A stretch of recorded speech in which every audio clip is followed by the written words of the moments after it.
Good evening and welcome to this session of the live coaching classes conducted by the Board of Studies of the Institute of Chartered Accountants of India.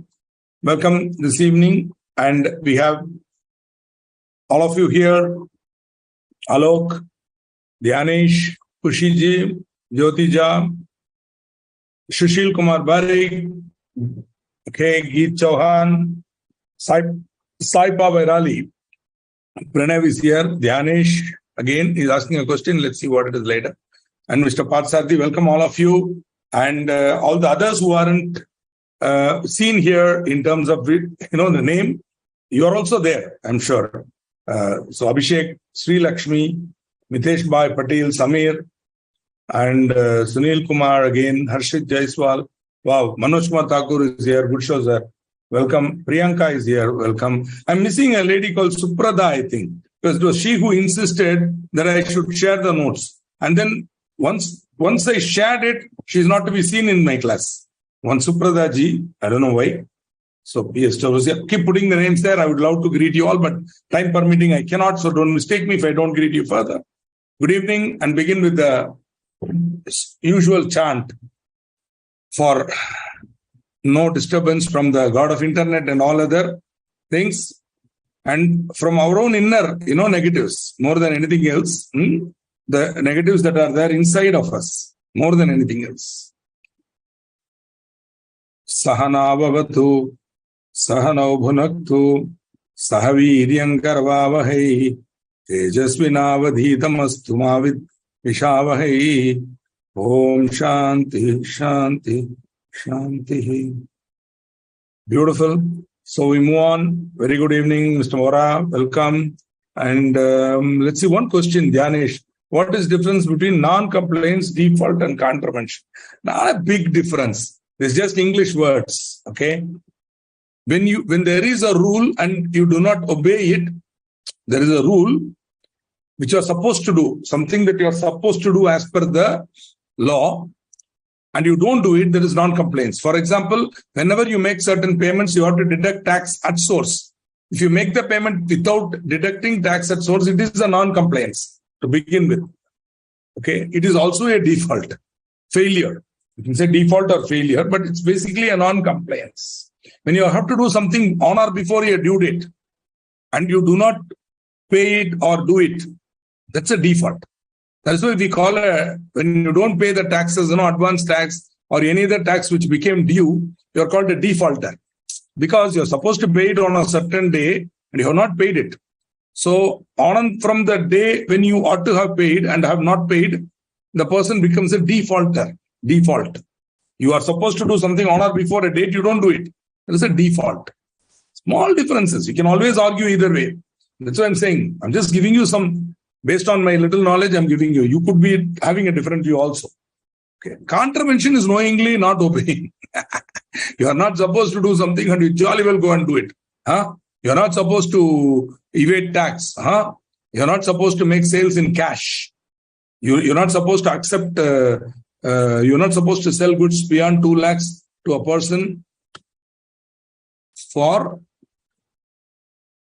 cash. And you do it. That is a contravention. Okay. Yeah. Anyway, I'm not jumping into today's topic. I think too many questions. If the company's financial statements are audited, then what is the need of section 131? I'm not able to understand your question, Ganesh. Audit is different. 131 is different. Why are you confusing the two? That is director's responsibility to sign. They have to prepare the accounts. It is their job. Audit is over and above that. We are going to see audit and auditors today. So, yeah, I will definitely quote something from Bhagavad Gita, but not now. In the context, I will surely quote, but not now. Abhi to nahi, baat zurur. Yeah, if you want to use them, but be careful. Default has a specific meaning. So try to be more. My suggestion, if you want to use a particular word for all situations, contravention would be the best. Because in all cases, when you do not obey the law, there is a contravention. So prefer to use the word contravention is the point. If at all you want to use a single word. Sorry, this thing keeps on appearing. Okay, so today we will get into audit and auditors. Any more questions which are not connected with today's topic, please reserve them for the end of the session when I will definitely answer it. And okay, some questions related to yesterday's topic. So ITC, I'm not able to answer you, Mr. Vora. I'm not an expert in GST. So I'm not able to give you an answer. And yesterday itself, I told you, do not ask this question to me. Ask the indirect tax faculty. He or she would give you better light. Okay. So any expenses under CSR, I'm not aware of it is the answer. It's a good question. I may myself have to do research because I do not specialize in GST. I have a general idea, but such specific questions I'm not able to answer. Sorry. I'm more of a teacher on company law, not that I know company law well. So see, often my gut feeling says it cannot be claimed. My gut feeling says it cannot be claimed. CSR expenses cannot be claimed. You cannot claim ITC is what I would. Okay. Often, if you're asking me, I'm telling you. I don't know section, I don't know rule, I don't know anything. I'm merely saying it cannot be claimed based on my experience and as a professional. So if you ask me exactly section number, I don't know all that. Okay. If you want a more specific answer, go to your indirect tax faculty or you do your own research. In CSR, total expenditure be done at least 2% of average net profit of the immediately preceding 3 financial years. It implies one can expense more than 2%. So the basic question is, can I expend more than 2%? Definitely, why not? Go ahead, spend. That's what you want to do. In fact, that sort of expenditure would come under a different section, which is in another syllabus, in your final syllabus. Because if you want to do anything charitable for charitable purpose, you have to get the approval of the shareholders. With their approval, yes, why not? That's what you want to do with your money, go ahead and do it.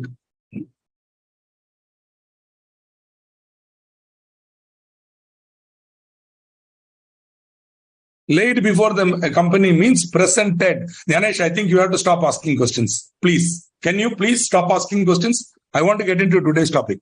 Please stop asking questions or reserve them for the later part of the session when I will answer questions. Okay? You understand why I'm telling this? Not because I don't want you to ask questions, but because I have to complete today's topic.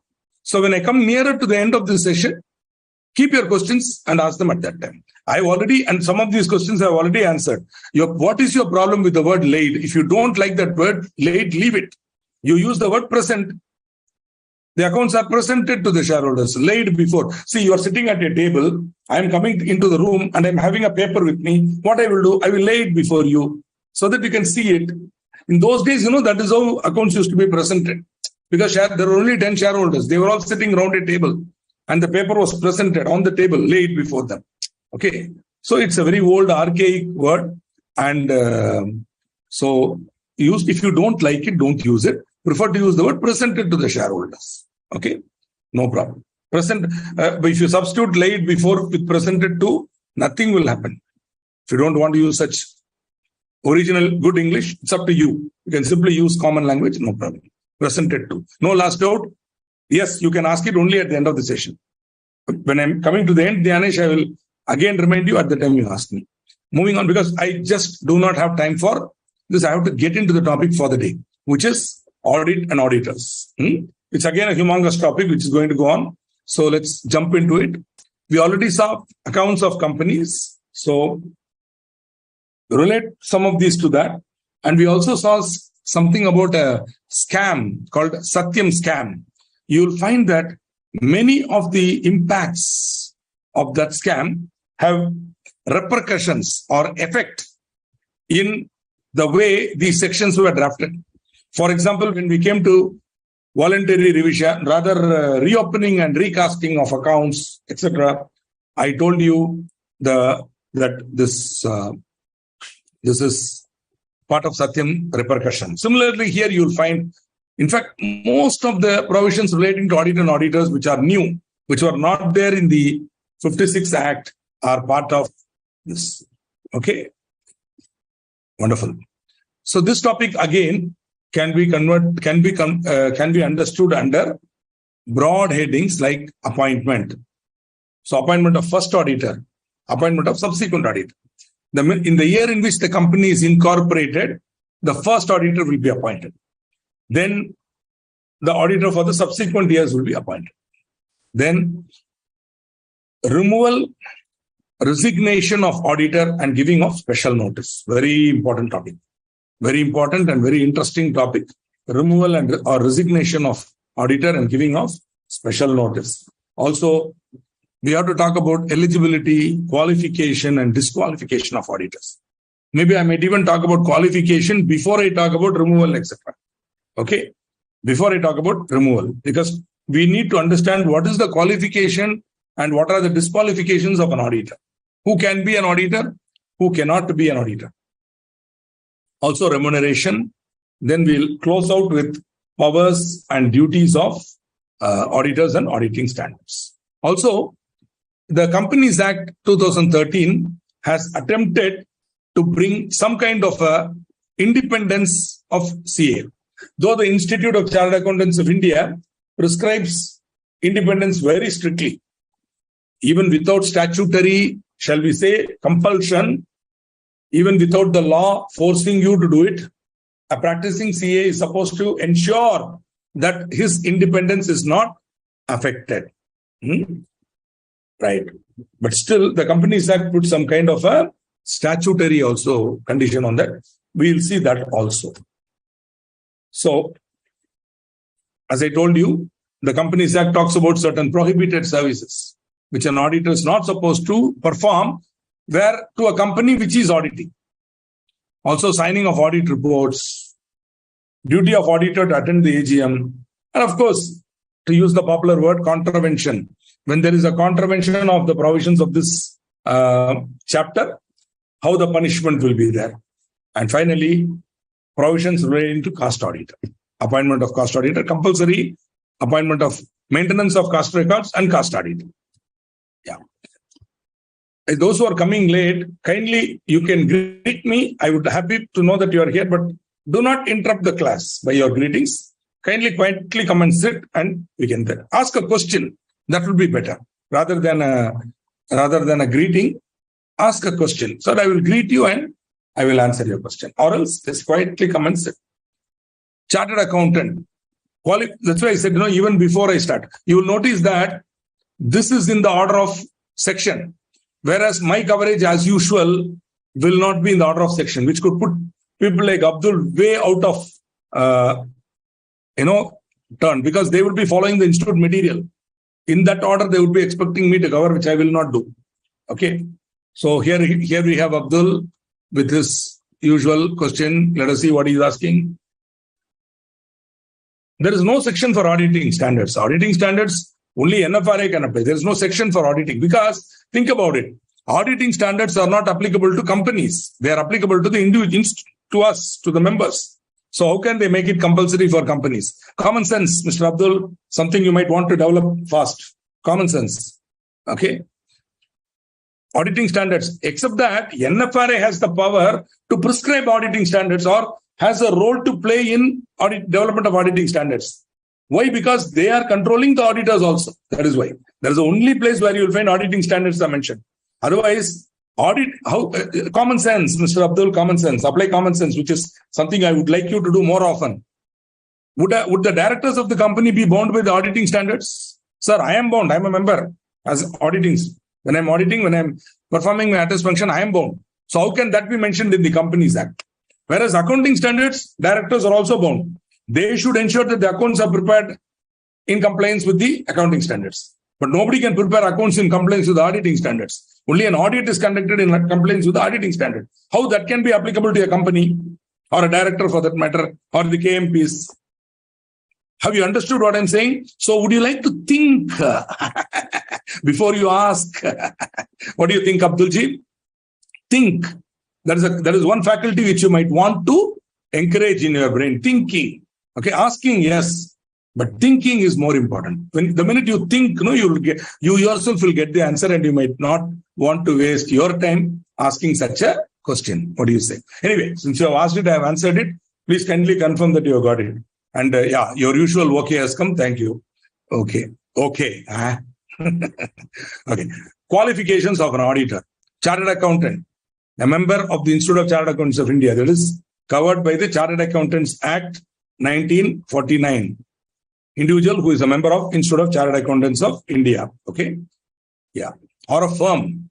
It so happens I am the partner of a firm, provided the majority of the partners practicing in India are members of ICAI. That is, even if you have members who are partners who are not members of ICAI, majority of the partners practicing in India should be members of ICAI. Okay. Only then that firm is eligible to be appointed as an auditor for an Indian company or a company under the Companies Act 2013. Similarly, even if the institute later, though the institute has not prescribed any norms for this, even if the institute permits in future multi-professional partnerships and all that, multidisciplinary partnerships and all that, even then, even if I can bring a company secretary as a partner, a cost accountant as a partner, etc., okay, which means my entire family could become members of my LLP. My daughter could become because she's a company secretary. My son could become because he's an advocate, and so on and so forth. We could form a family LLP where I could be the CA, she could be the CS, son could be the advocate, and all that. We can form an LLP, but still, signing of the balance sheet of a company can be done only by a member of the Institute of Chartered Accountants of India. Okay. So this is something you might want to remember. Disqualifications, very, very important. A body corporate other than limited liability partnership registered under LLP Act 2008. So any other body corporate, especially a company, cannot be an auditor of another company. In other words, auditor cannot be a body corporate. Why? Anybody can tell me why? Now here you have to really think and answer. Knowing is one thing, thinking is another. Please understand. When you mug up the institute material, you know. When you understand it and apply it and try to think differently about it, you think. I want my students to be thinkers and not just knowers. Knowing, even ChatGPT will be able to do it in future. Then are you just going to be another ChatGPT, an artificial intelligence? No, sir. We are natural intelligences. Knowing is one thing. Going beyond that is thinking. Let me give you my considered view. The most complex artificial intelligence cannot think.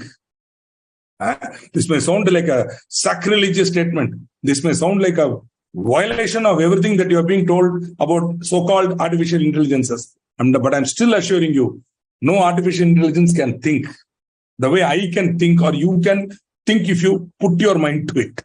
Okay? So no artificial intelligence can think. It will know, and that knowledge is so vast, you think that it is intelligent.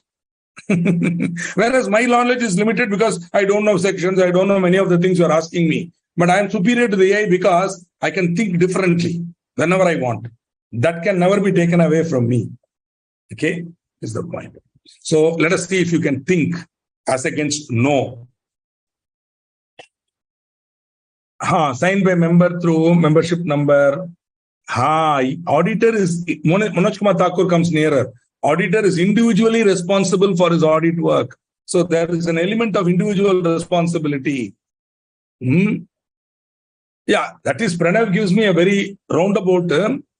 Limited liability has nothing to do with body corporate not being. That way, if you really look at it, my dear Vinayaka ji, LLP also has limited liability. LLP is allowed. On behalf of LLP, partner can sign. Okay, LLP partner can sign. Not a problem. So limited liability cannot be, right? Also, artificial separate entity cannot be. Artificial person, LLP is an artificial person in that sense. But it is allowed. But because the partner is there. Body corporate is, no. Again, you have not understood the definition of body corporate, Mr. Alok. Body corporate is a wider term. It includes a foreign company. Indian company is also a body corporate. Are you able to understand, Alok? This only, you have not understood body corporate definition. Body corporate is a wider term. It includes foreign company incorporated outside India. That means company incorporated in India is also a body corporate. Okay. So if you are trying to make another point that if you say body corporate, foreign company can become, but even Indian company cannot be a auditor. I want to just add one more. Most of you have given. I think the best answer given is Manoj Kumar Thakur, individual responsibility, which leads to, see, an auditor in his audit report is expressing an opinion. Now, auditor is expressing an opinion. Now, this is where brain comes. An artificial person, even an artificial intelligence, does not have a brain to think, to form an opinion. Sir, whether to sign or not is a decision only human being can take. No computer can take the decision to sign a balance sheet. It can recommend the signing of the balance sheet, but it cannot sign. It cannot say, I am convinced, therefore I am signing. That conviction, that convinced, that opinion, okay, clean report, I will sign, true and fair view, that only human being can give. Or a partner of a firm or an LLP can give, individual in his capacity. Remember, later on you are going to see, when a partner of an LLP or a firm signs the balance sheet, he is signing it as a member of the institute. Though the firm is also involved, it is that partner who is answerable to the institute and to the NFRA and to the Serious Fraud Investigation Office. Everybody, he has to go and stand there and answer. Okay, his individual, I think Manoj Kumar Thakur gives the very correct point. Individual responsibility coupled with ability to give an opinion. Artificial person cannot have an opinion. Even again and again, I'm saying your so-called ChatGPT, I am not impressed at all. Yeah, it is like got a lot of knowledge and it's sharing it. When you're asking a question, it's giving a reply and all that. But it cannot think. Okay, it cannot think. See, these questions, now only you are coming across artificial intelligence. We have already investigated this long ago. Right in 2000 itself, we started investigating artificial intelligence. That the early stages itself, I was part of that study. And I studied that. And at the time itself, we knew that with more and more computing power, more and more complex algorithmic engines will come, which will seem like near thinking machines. They will appear to be as if they are thinking. But at the bottom of it, they would be only artificial, incapable of forming an opinion, incapable of thinking in the real sense and coming out with a decision. See, algorithmically, yes, they can. But intuitively, sir, very difficult. Very difficult. Very difficult. Very difficult.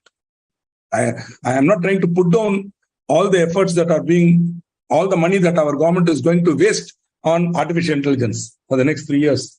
But all that is going to be a waste. Because all that money will not result in that intelligence that we think.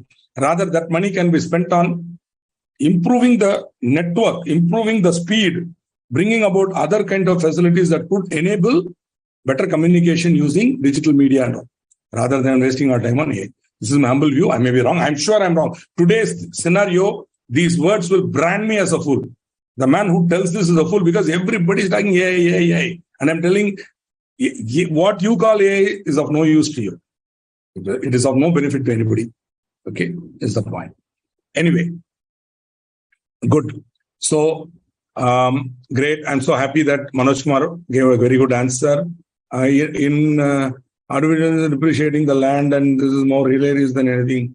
It's beautiful. Maybe, I don't know what you mean by that, Harshit, but yes. Yeah, depreciating the land, correct. Could be. Yeah, see, it cannot think. Exactly. Sir, in qualifications, it is written that where LLP is appointed as auditor, but in disqualification, other than. Sir, you cannot read Mr. Vora. Here it says LLP can be an auditor.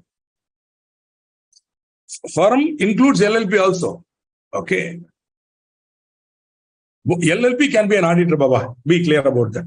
Other than LLP. That is, in disqualification, it says a body corporate other than LLP. Why? Because LLP is a body corporate. So, other than LLP, any other body corporate cannot be appointed. Watch my mouth. Cannot be appointed. Disqualification. A disqualification. There they are exempting LLP.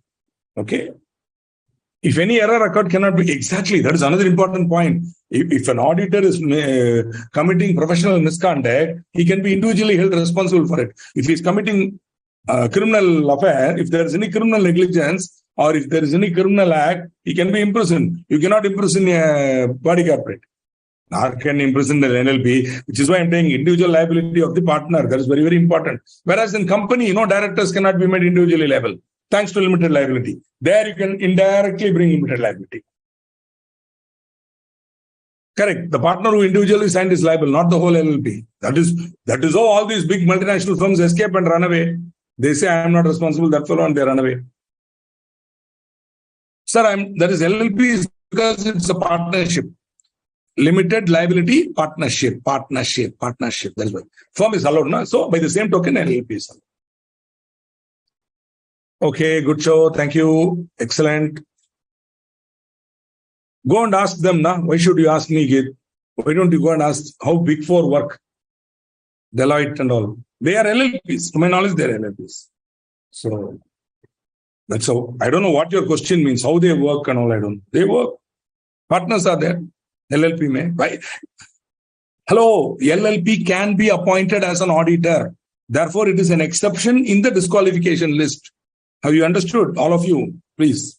I think some of you are confused that LLP cannot be appointed. No. Body corporate cannot be appointed.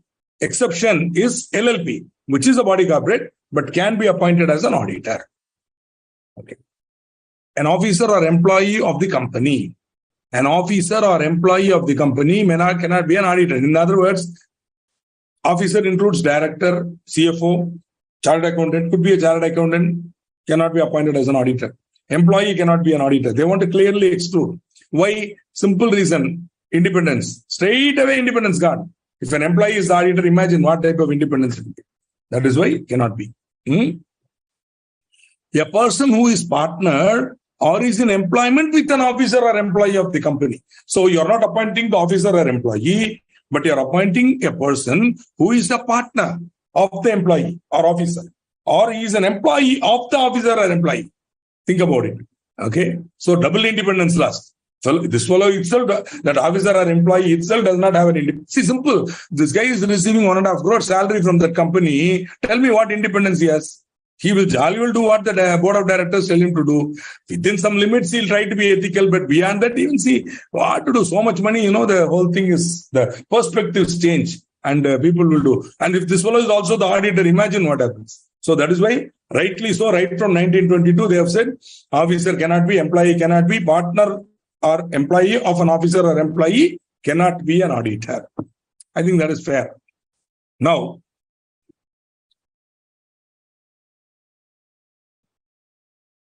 point C and point D.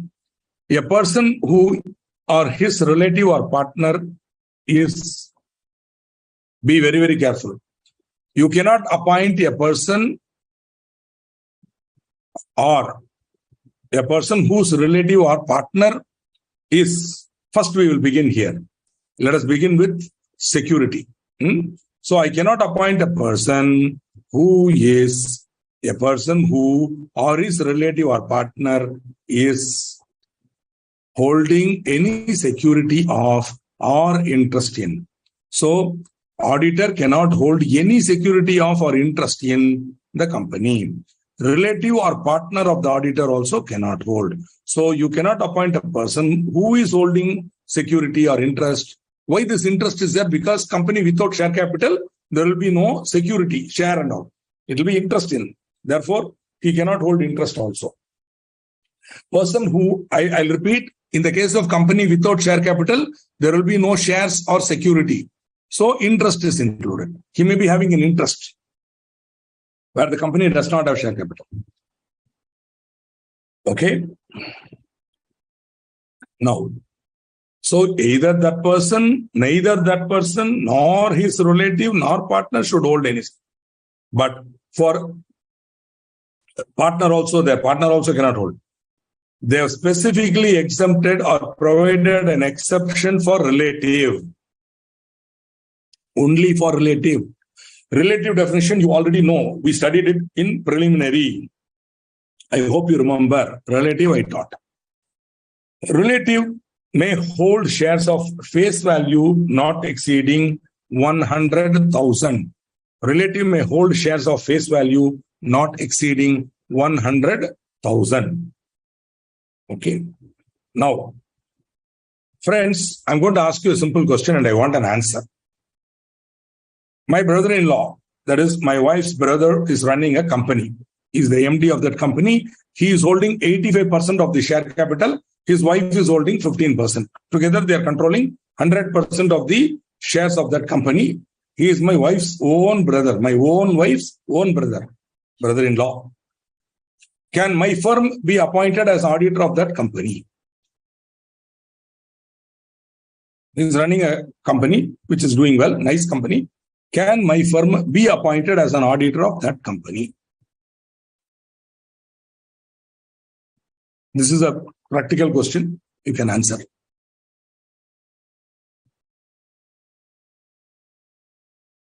I'm not putting it on the screen as a question. I've asked it orally. My own wife's own brother is the MD of a company, software company. He is holding 85% of the paid-up capital. His wife is holding 15, who is not otherwise related to me. That lady is not otherwise related to me. No other relationship except that she is the wife of my wife's brother. Other than that, there is no relationship. They together hold 85% of the 100% of the company shares. Can I be appointed as a director, as an auditor? Beautiful. Beautiful. Just wanted to thinking. Now you're doing thinking. You're taking some knowledge that you already know and using it here and telling an answer. Yes. And I get Pranav Vasisha saying brother-in-law is not a relative. Correct. Piyush Chorsia alone says no, can't appoint. Shankar Kadam says no. Because they are not holding shares in my company. Hello, what company? I'm an auditor. I have a firm of chartered accountants. You are totally confused, Vedantwara. The answer given by my good friend Pranav Vasishta is logically correct. Others also saying yes are correct, provided their logic is that, see, I can be the auditor of a company. I cannot be the auditor only when my relative is holding security, any security. As rightly pointed out to Pranav, my wife's brother is not my relative. His wife is definitely not my relative. Under the Companies Act. Under the Companies Act 2013. Therefore, under the statute, yes, can be appointed. Okay. So those who answered no may want to kindly review your. Be careful, Pranav. Don't say the in-laws totally, because two categories of in-laws are relative. Do you remember? Two categories of in-laws are relative. Son-in-law and daughter-in-law are relatives. Am I correct? Son's wife. Am I correct? And son's daughter's husband, relative. Yeah. Muhammad Aslam unnecessarily wasting our time as usual, giving list of relatives and all that. All he needed to say was whether it is possible or not. As usual, he will waste time putting equal to and all that. Okay. Chalo. Who can prevent him from doing all this? Maybe Allah only can do it. Nobody else can do it. Srikanth is not capable of making him stop put equal to sign. Okay. So you have broadly understood what I mean. Broadly understood what I mean. But the story doesn't end there. We'll have some more questions. Please note, relative may hold shares of face value not exceeding 100,000. Relative may hold shares of face value. For example, I can be the auditor of a company where my wife is holding shares, provided face value of the shares does not exceed 1 lakh. For example, suppose my brother-in-law, her brother becomes so kind and he becomes so generous. He says, Mary Behan, please take a gift for out of love and affection. I'm giving you 50,000 face value shares. So my wife becomes a shareholder in that company in which her brother is MD holding shares. Now can I become the auditor? I'm giving practical example with myself. I am not interested. Even if the fellow appoints me, I will not become auditor. That is a different thing because I'm not an artificial intelligence. I'm a natural, intelligent human being. So I know what is good for me and what is bad for me. So I will not become auditor of that company. Even if I can legally, I will not do it. That is different. That is called decision, which artificial intelligence cannot take, but human being can take. Okay, deciding not to do something is a bigger decision. Okay, that they cannot take. Anyway, so I don't want to say a lecture to become a comment about artificial intelligence, but then, so my wife is now holding 50,000 face value. She is giving her 50,000 worth of shares, 10 rupees shares worth. Face value of the share is 10. He is giving her 5,000 shares. Face value 50,000. Can I be auditor? Yes. Correctly told by Jyotija, I can because face value is less than 1 lakh. So I can still become a market value is not relevant. Suppose that fellow's company's value is 500 rupee per share. No problem. Okay. That is why he's giving gift to his behan. Na? So let her enjoy it. But I can be appointed as an auditor. See, I may still not want to do it for a different reason, because I'm strictly interpreting independence. As a member of my institute, I'm not, this Companies Act is nothing, chota thing. For me, there's a bigger ethical issues there. So as a member of the institute, I'm bound by larger ethical considerations. So there I will think, what is the big deal? Why not? Why take a risk? All said and done, you can argue that the law is permitting me, but still the world will say differently. So we have to be careful. See, Rama, when he came back to Ayodhya with Sita, just one Dhobi was telling his wife, am I Rama, that I can let my wife be in another man's place for so long, like that, he told. And that too, that lady had only been with her father-in-law and come back. And so Rama heard about it, and immediately he said, I think. So that type of, you have to be very, very alert as to what is ethical and what is not ethical. So when you are defining ethics in that finer way, then you may not accept. But if you are only going to be, sort of literally be bound by what is provided in the law, then yes, it can be done. What is that? Shravani Das. Good, Shravani. I think Madam is from some part of eastern region. So I don't know if she is from Kolkata only, but wherever she is from, I really love Bengalis, and I hope she is a Bengali. If so, I have 1 lakh. But Madam, how does it matter? Because here the exception says face value not exceeding 1 lakh. What you are trying to say is, if the company has only 1 lakh paid up capital, my wife will be holding 50% of it. I think that is what you are trying to say. If so, doesn't matter. So long as the face value of the shares held by the relative does not exceed 1 lakh. Have you understood? Yeah, familiarity, all that. So if you go strictly by the institute guidelines, you should not accept it. I only give the example of my brother-in-law to help you understand linking of relative definition with this concept. That is all I was trying to do here. But ethically, I'm so happy, madam. One of my favorite cities in India.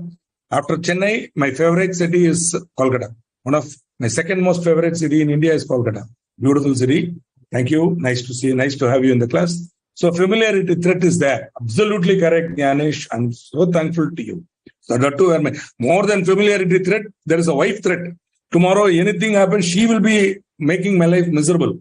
So better I avoid that situation totally. Okay. If there is a wife threat, there is automatically life threat. So better not get into such matters. Chalo. So this is regarding security, because this is one area which is frequently tested by the institute. Regularly, they will ask you a question. Every third attempt, every third session, they will ask one question in this topic. Check out. Okay. Right. Then, where a person who or his relative or partner is indebted for an amount in excess of 5 lakhs. Indebted means I owe. The auditor should not be owing the company any money. The auditor should not be owing the company any money, or his relative or partner should not owe, should not be indebted, should not be in debt to the company. But the amount up to 5 lakhs is allowed. In excess of 5 lakhs, not allowed. Also, this holding security, indebtedness, etc., is with respect to the company or its subsidiary or of its holding or associate company or a subsidiary of such holding company. All these we cannot be.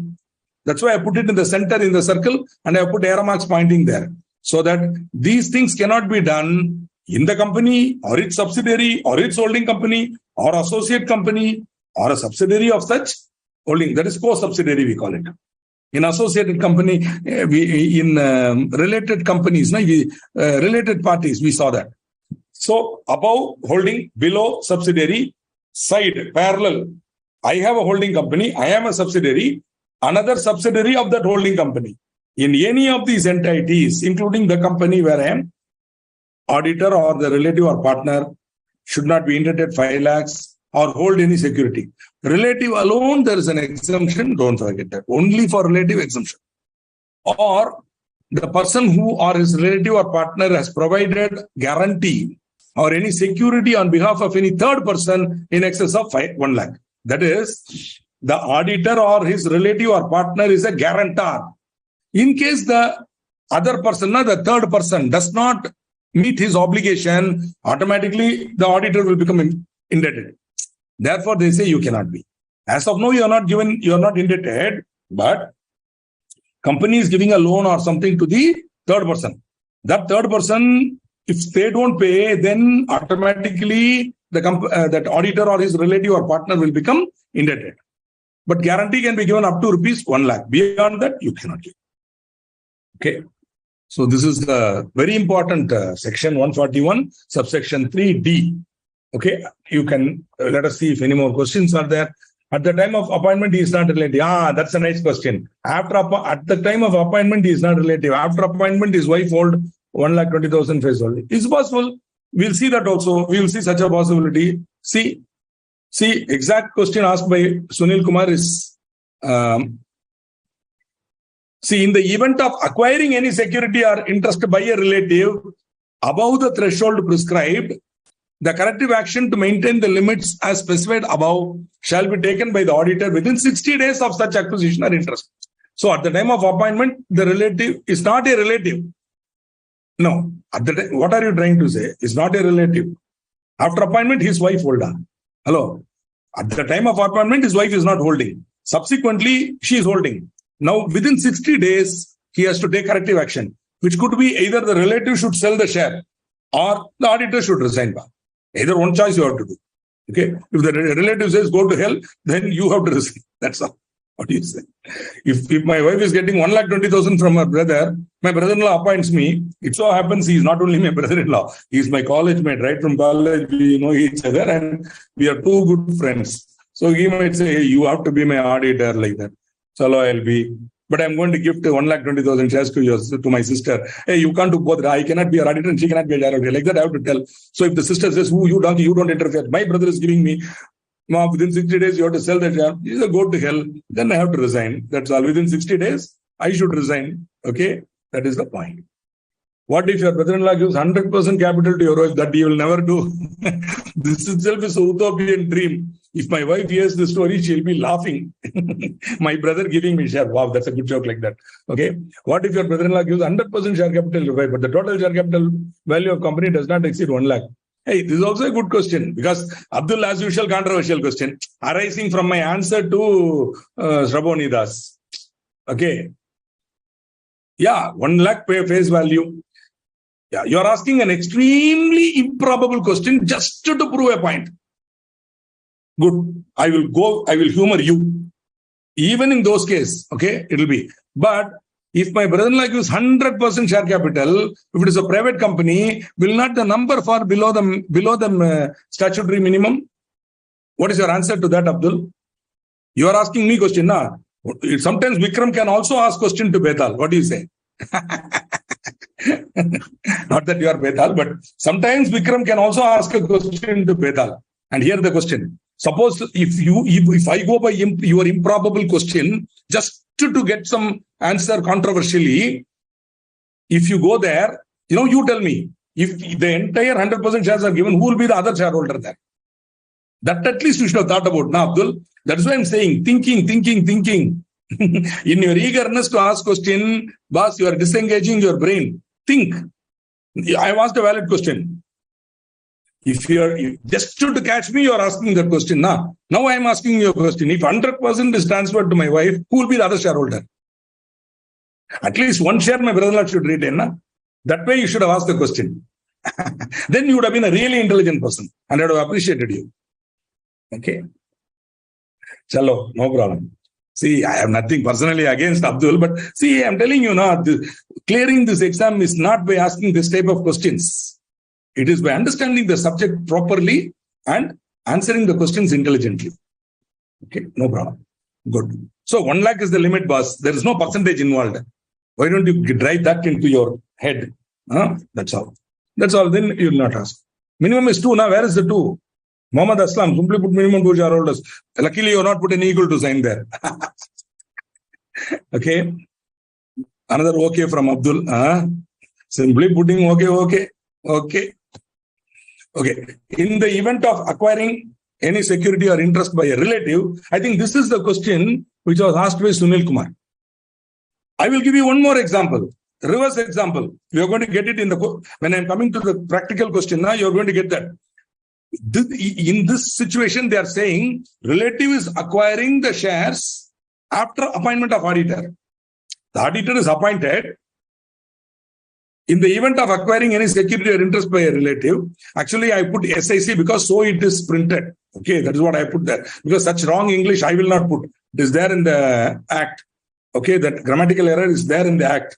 So I am reproducing it here. Therefore, not my mistake. In the event of acquiring of any security or interest, there is a proposition missing there, which is no problem. But according to me, it should be there.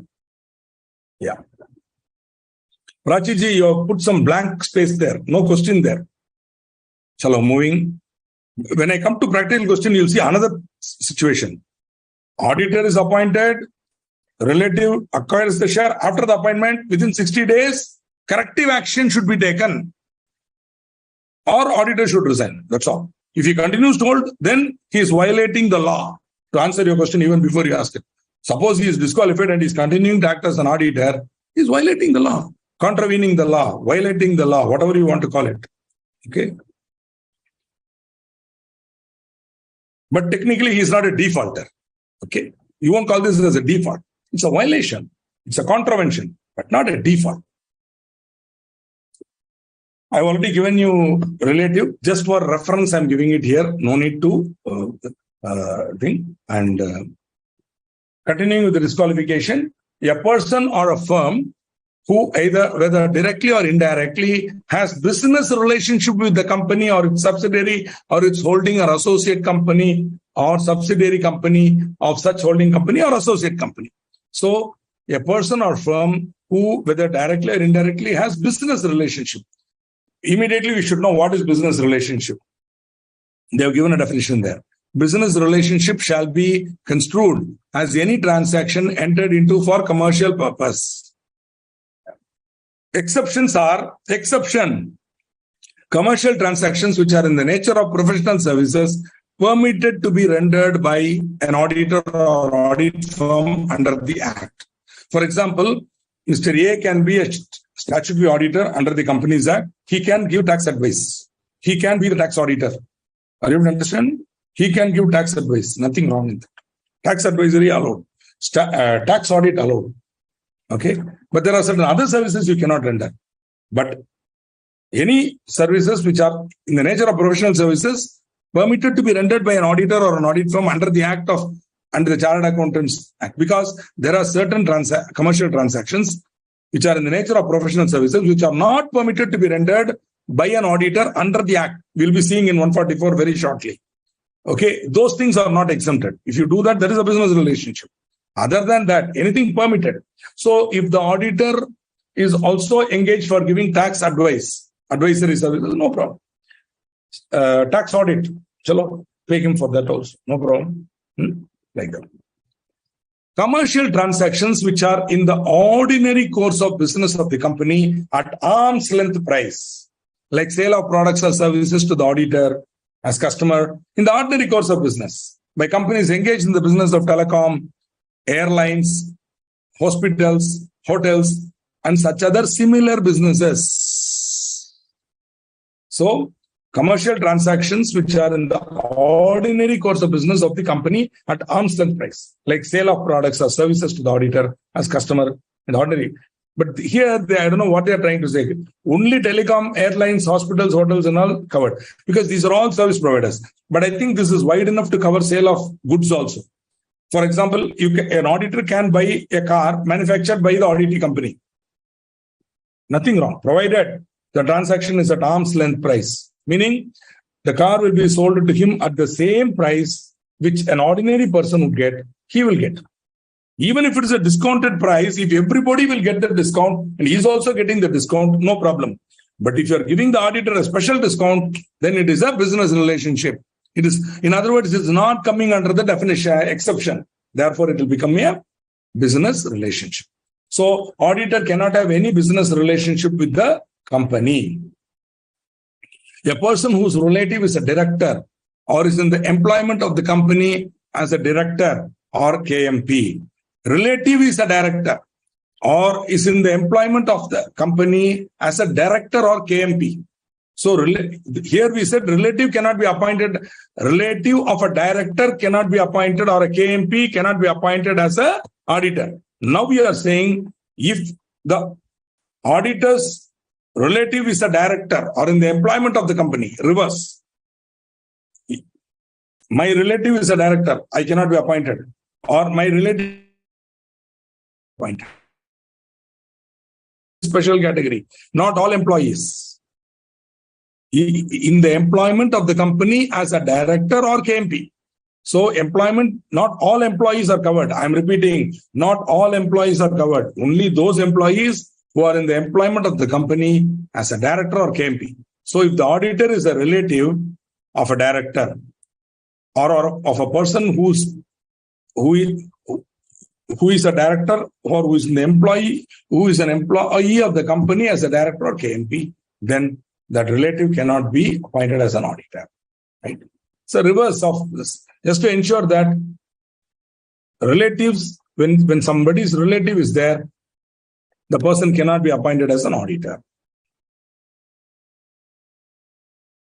Okay, agreed, Mohammed. If you're going for such wide interpretation of such other similar businesses, it is your interpretation. I value that. Maybe later on, I'm sure by now you would have studied interpretation of statutes. If so, then just check out on the rule of ejusdem generis. Just check up if this can be read ejusdem generis. Maybe Ahmad Aslam feels that this particular word, such other similar businesses, can be read ejusdem generis. Can be read ejusdem. Please do not give us a lecture on ejusdem generis, Muhammad Aslam. I know what is ejusdem generis. I have taught it to students. Now the point here is whether such other similar businesses can be read ejusdem generis. According to Muhammad Aslam, yes, it can be. Okay. When you come to interpretation of statutes, you will be taught. When a group of specific provisions are followed by a general provision, the general provision shall be restricted to those specific. Here, Aslam says, no, it need not be like that. So, it is unnecessarily confusing is all I'm saying. If your relative is a director, of the subsidiary or holding company of such company, then it will be covered here.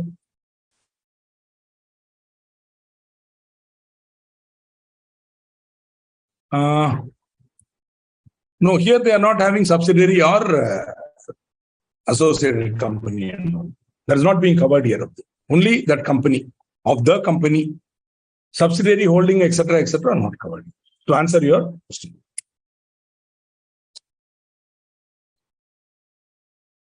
Okay, G. See how many disqualifications are there now? Disqualification is very important and it has to be understood very, very carefully because frequently tested area. A person who is in full-time employment elsewhere, that is, he is in full-time employment elsewhere, or a person or a partner of a firm holding appointment as its auditor. So, a person who is in full-time employment elsewhere.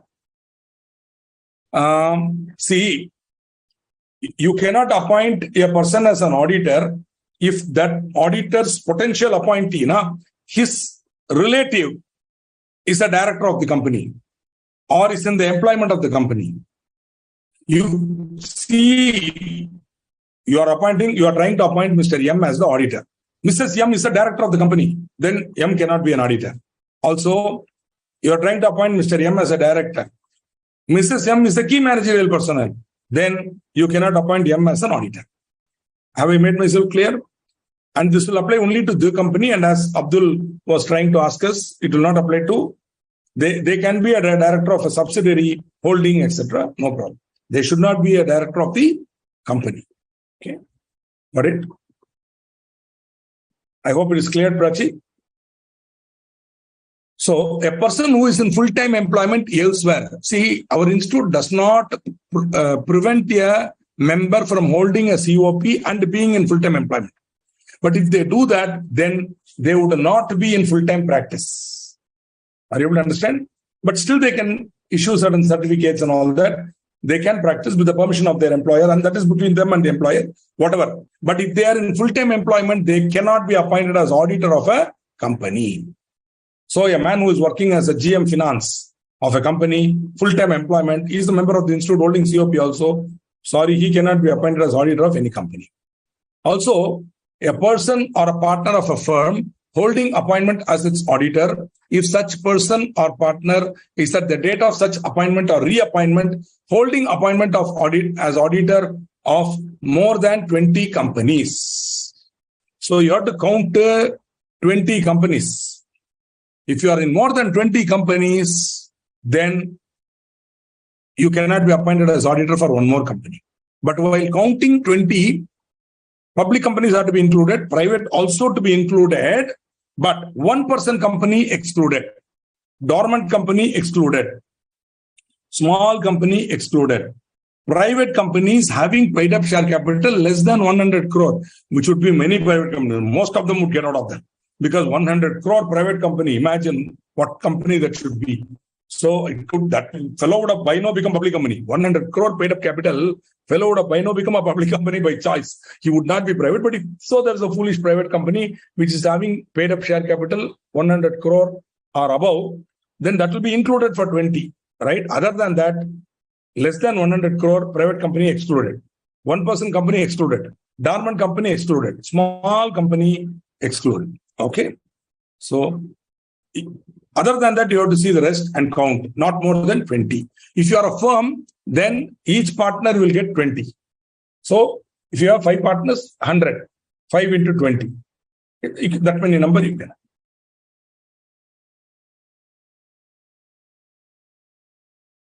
Sir, again, you are not listening. A CA in service can have a valid certificate of practice, as you call it. I don't know what is an invalid certificate of practice. All certificates of practice issued by the institute are valid. Okay, all are valid. Okay, so point is, a person in service can have a certificate of practice, but if he is in full-time employment, then he cannot be appointed as auditor of a company. That's all. Abdul, I think you are playing a game. I'm not comfortable with the game you are playing. Try to avoid playing that in my class. To literally take your comment, what is your conclusion about it then? By giving that sentence, what is your conclusion about it, Abdul? Can you give me an intelligent conclusion from the example that you have given me?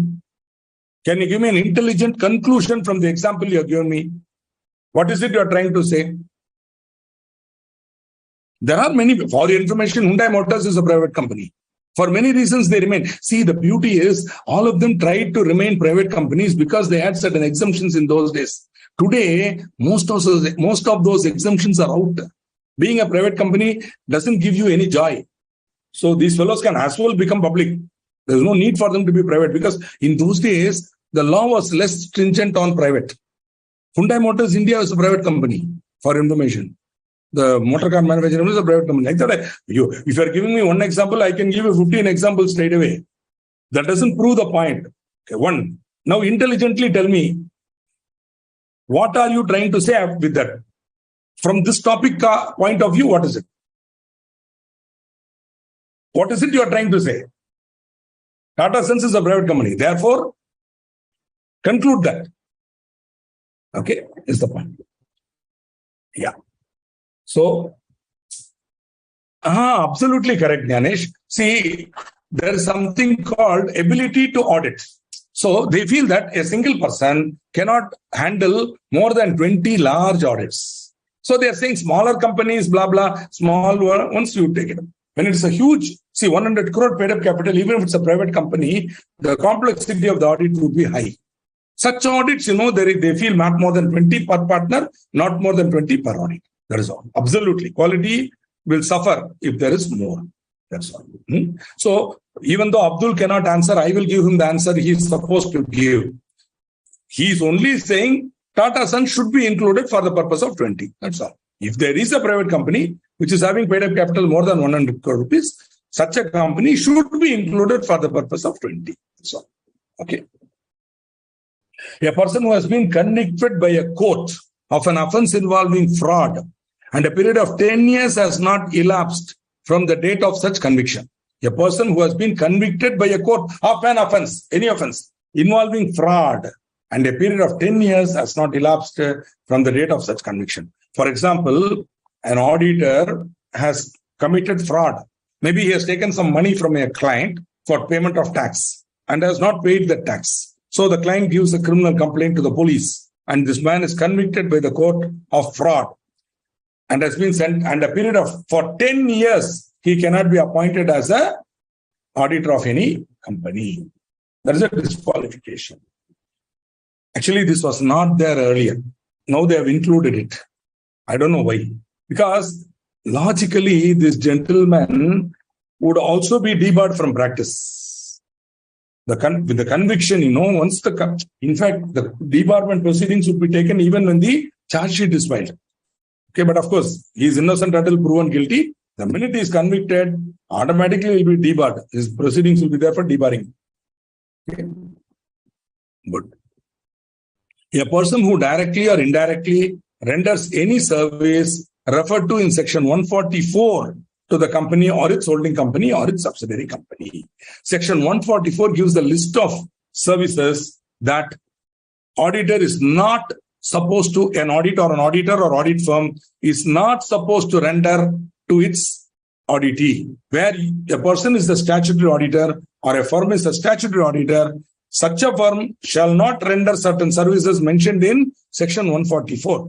So if a person directly or indirectly renders such service, then directly he is disqualified also. 144 prohibits, plus after 141(3)(h) says, if you do it, you are disqualified. You cannot be the auditor, reappointed as an auditor. Okay. Now, please understand this. It's an interesting question. Some of you might want to ask. Answer is given in 141(4). If a person appointed as an auditor of a company incurs any of the disqualifications specified in 141(3), he shall be deemed to have vacated his office. The minute any of these disqualifications apply to him, then he will vacate his office. Means the office will become vacant. There will be no auditor. Separate provision is there on filling up casual vacancy. It will be called casual vacancy, and how to fill it up we are going to see later. Such vacation shall be deemed to be casual vacancy. How to fill up that vacancy, we will see that. Separate provision is there. So that provision will become. So this auditor will no longer be auditor. The minute he acquires the disqualification, he cannot be auditor anymore. Thereafter, that's it. For example, the court is reading the sentence. He is convicted. Straight away he is disqualified. That day he walks out of the court, goes to jail. That day he will be disqualified. Okay. For 10 years, he will be disqualified. Fantastic. Now we come to certain test questions for you to answer. Try to answer. All are very simple, fairly clear questions. Just need your answers.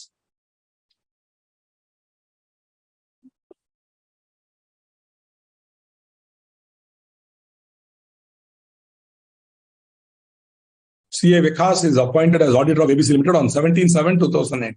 On 15/4, his brother is appointed. See, this is what we mean here. A person whose relative is a director. Here, director, again and again, he will keep on asking me. I'm telling, it includes non-executive director, it includes independent director, everybody. So CA Vikas is appointed as auditor of ABC Limited on 17/7/2019. On 15/4/2020, his brother is appointed as a non-executive director on the board of ABC Limited. What are the consequences? I want an answer. See, this is not one question where you can simply write something and go. There is a specific answer which could incorporate this also. I'm sorry. This also.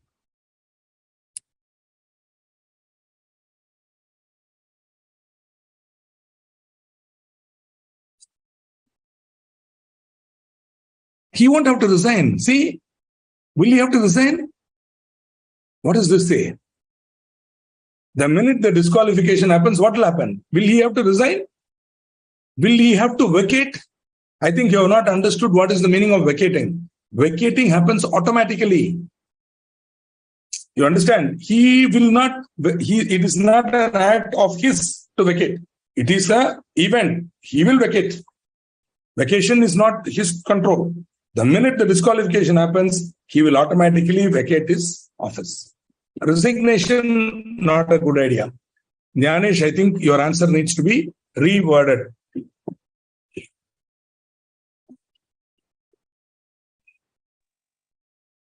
He will vacate his office. So he will be disqualified. And when he incurs the disqualification, he will vacate his office. Correct.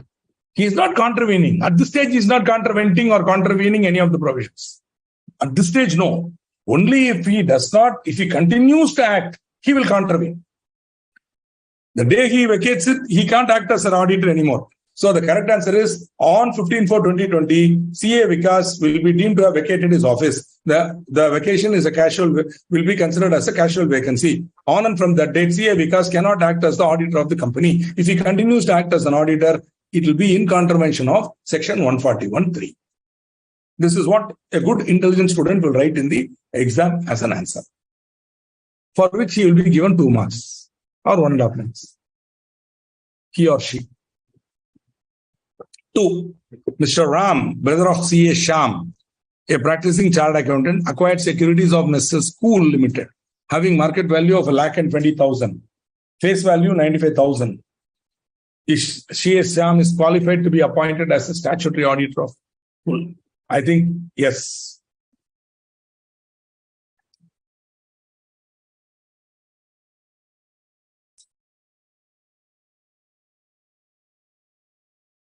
C.A. Sham is qualified because his brother is holding his shares, face value less than 1 lakh. Okay. Now, can he deny the audit? Let us see. This is only with respect that 60 days is given only with respect to. See that at this stage, can he resign? That I have a doubt. Prachi Kapoor says he can deny the audit. He cannot deny. The minute his brother is appointed, he will vacate his office. He cannot deny. 60, and it is not 16, it is 60, and it doesn't apply to this situation. It doesn't apply to this situation. And again, you are all using the word resign. I don't have to ask him to resign. He is out. The board can proceed with filling that casual vacancy. They don't have to even talk to Vikas after that. He doesn't have to send any resignation at all. Question 2, up to 1 lakh, whereas this is only 95,000. So, yeah, in this case, Sham can continue as auditor. Mr. Ram has acquired now, so nothing will happen. Will your answer be different if the shares have a face value of 1 lakh? Exactly 1 lakh. Let us see what it says there. Not exceeding 1 lakh. Please understand. Not exceeding 1 lakh. That is why I'm asking this. This is not in the exam. I'm asking it. Exactly 1 lakh allowed. Exactly 1 lakh allowed. 1,05,000 disqualification. Here, Ram and Sham have 60 days. Either Sham can resign, or here Sham can resign. Here Sham can resign within 60 days. Or he can convince Ram to sell not the entire shareholding, to the less than, bring it below 1 lakh or exactly 1 lakh. 5,000 face value shares, if he sells, it's enough. If he can convince his brother, good. Otherwise, Sham has to resign. So, 2 basic question allowed. A part allowed. B part, there will be a disqualification, but now you will have 60 days. Okay, and Prachiji, kindly review what I said about your answer. You have to review. And again, it is not 16 days, it is 60 days. Somewhere I have not told 16 days anywhere.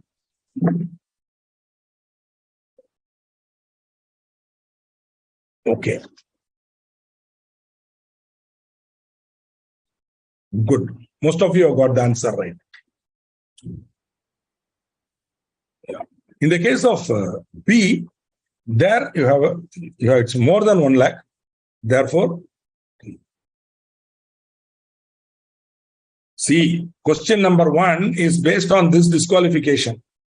F, 141(3)(f). A person whose relative is a director or is in the employment of the company. Now, what has happened here is, in this case, Vikas is auditor on 17(7). On 15(4), his brother is appointed as director. So he acquires this disqualification later. For that, you have to see subsequent disqualification. If a person appointed as an auditor of a company incurs any of the disqualification, he shall be deemed to have vacated his office. That is the correct answer for 1. So people who have told Vikas has to resign, wrong. People who are told 60 days their time is there for brother to resign and all, wrong.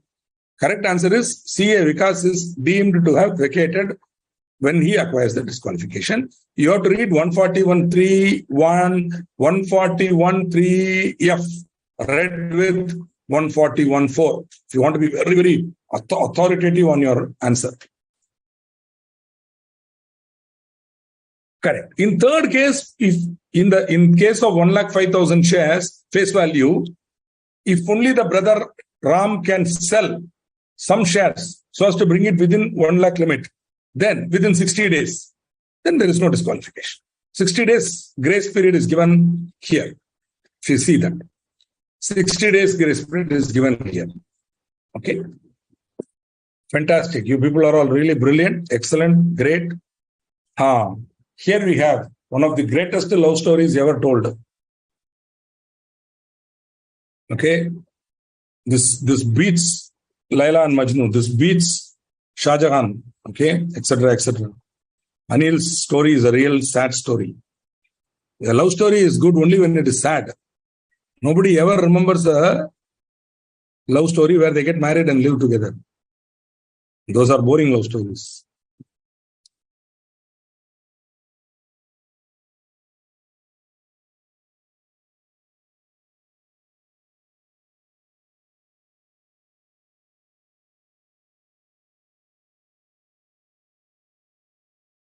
And he appointed as auditor of DEF Limited on 39/2019.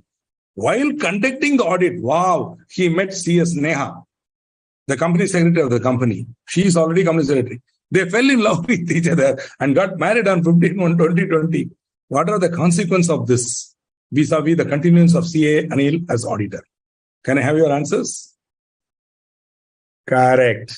She is a KMP. Please remember, company secretary is not a director, but company secretary is a KMP. So our man has sacrificed an audit for his love. He thought, what is an audit? I will sacrifice it for my undying love for this Neha.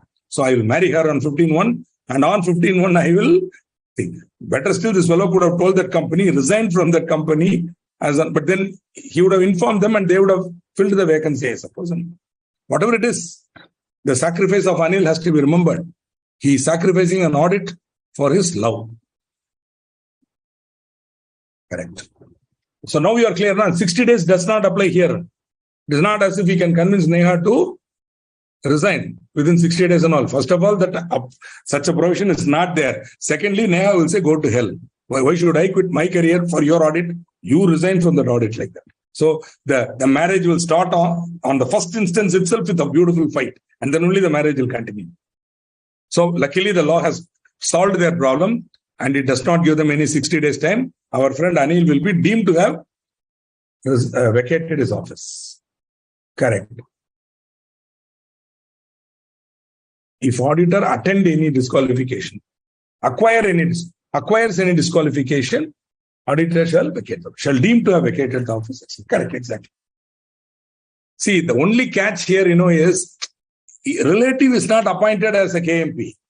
Here, KMP becomes a relative. Slight difference. But both are covered in this. Both are covered.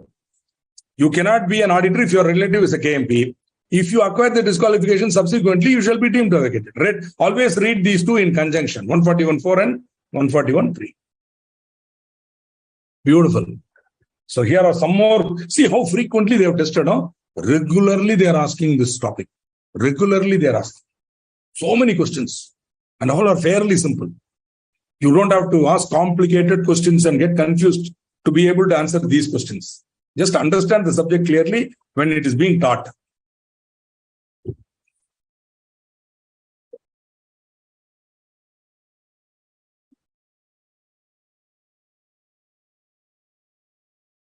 Mr. Prakash is a practicing chartered accountant, and Mr. Akash, who is a relative, is holding securities having face value of 70,000 market value. So that is straight away, boss. Sorry for wasting your time. So one is clear. Mr. Prakash can continue as audit, as a Mr. Ramesh is a practicing chartered accountant, indebted to MNP Limited for 6 lakhs. Directors of MNP Limited want to appoint Mr. Ramesh. Can they do so? Okay, go to Ramesh. Can they appoint Ramesh as an auditor of the company? Can they appoint Mr. Ramesh?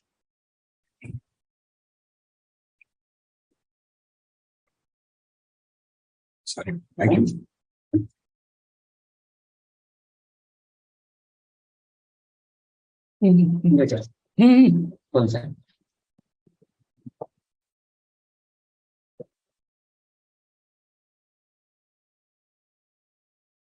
Four two, no. Okay, Manoj Kumar Thakur has become Supreme Court. Only Supreme Court can write single word decree, single word order. Supreme Court, no. Kyon? Why? Reasoning. Yes, because he is indebted more than 5 lakhs.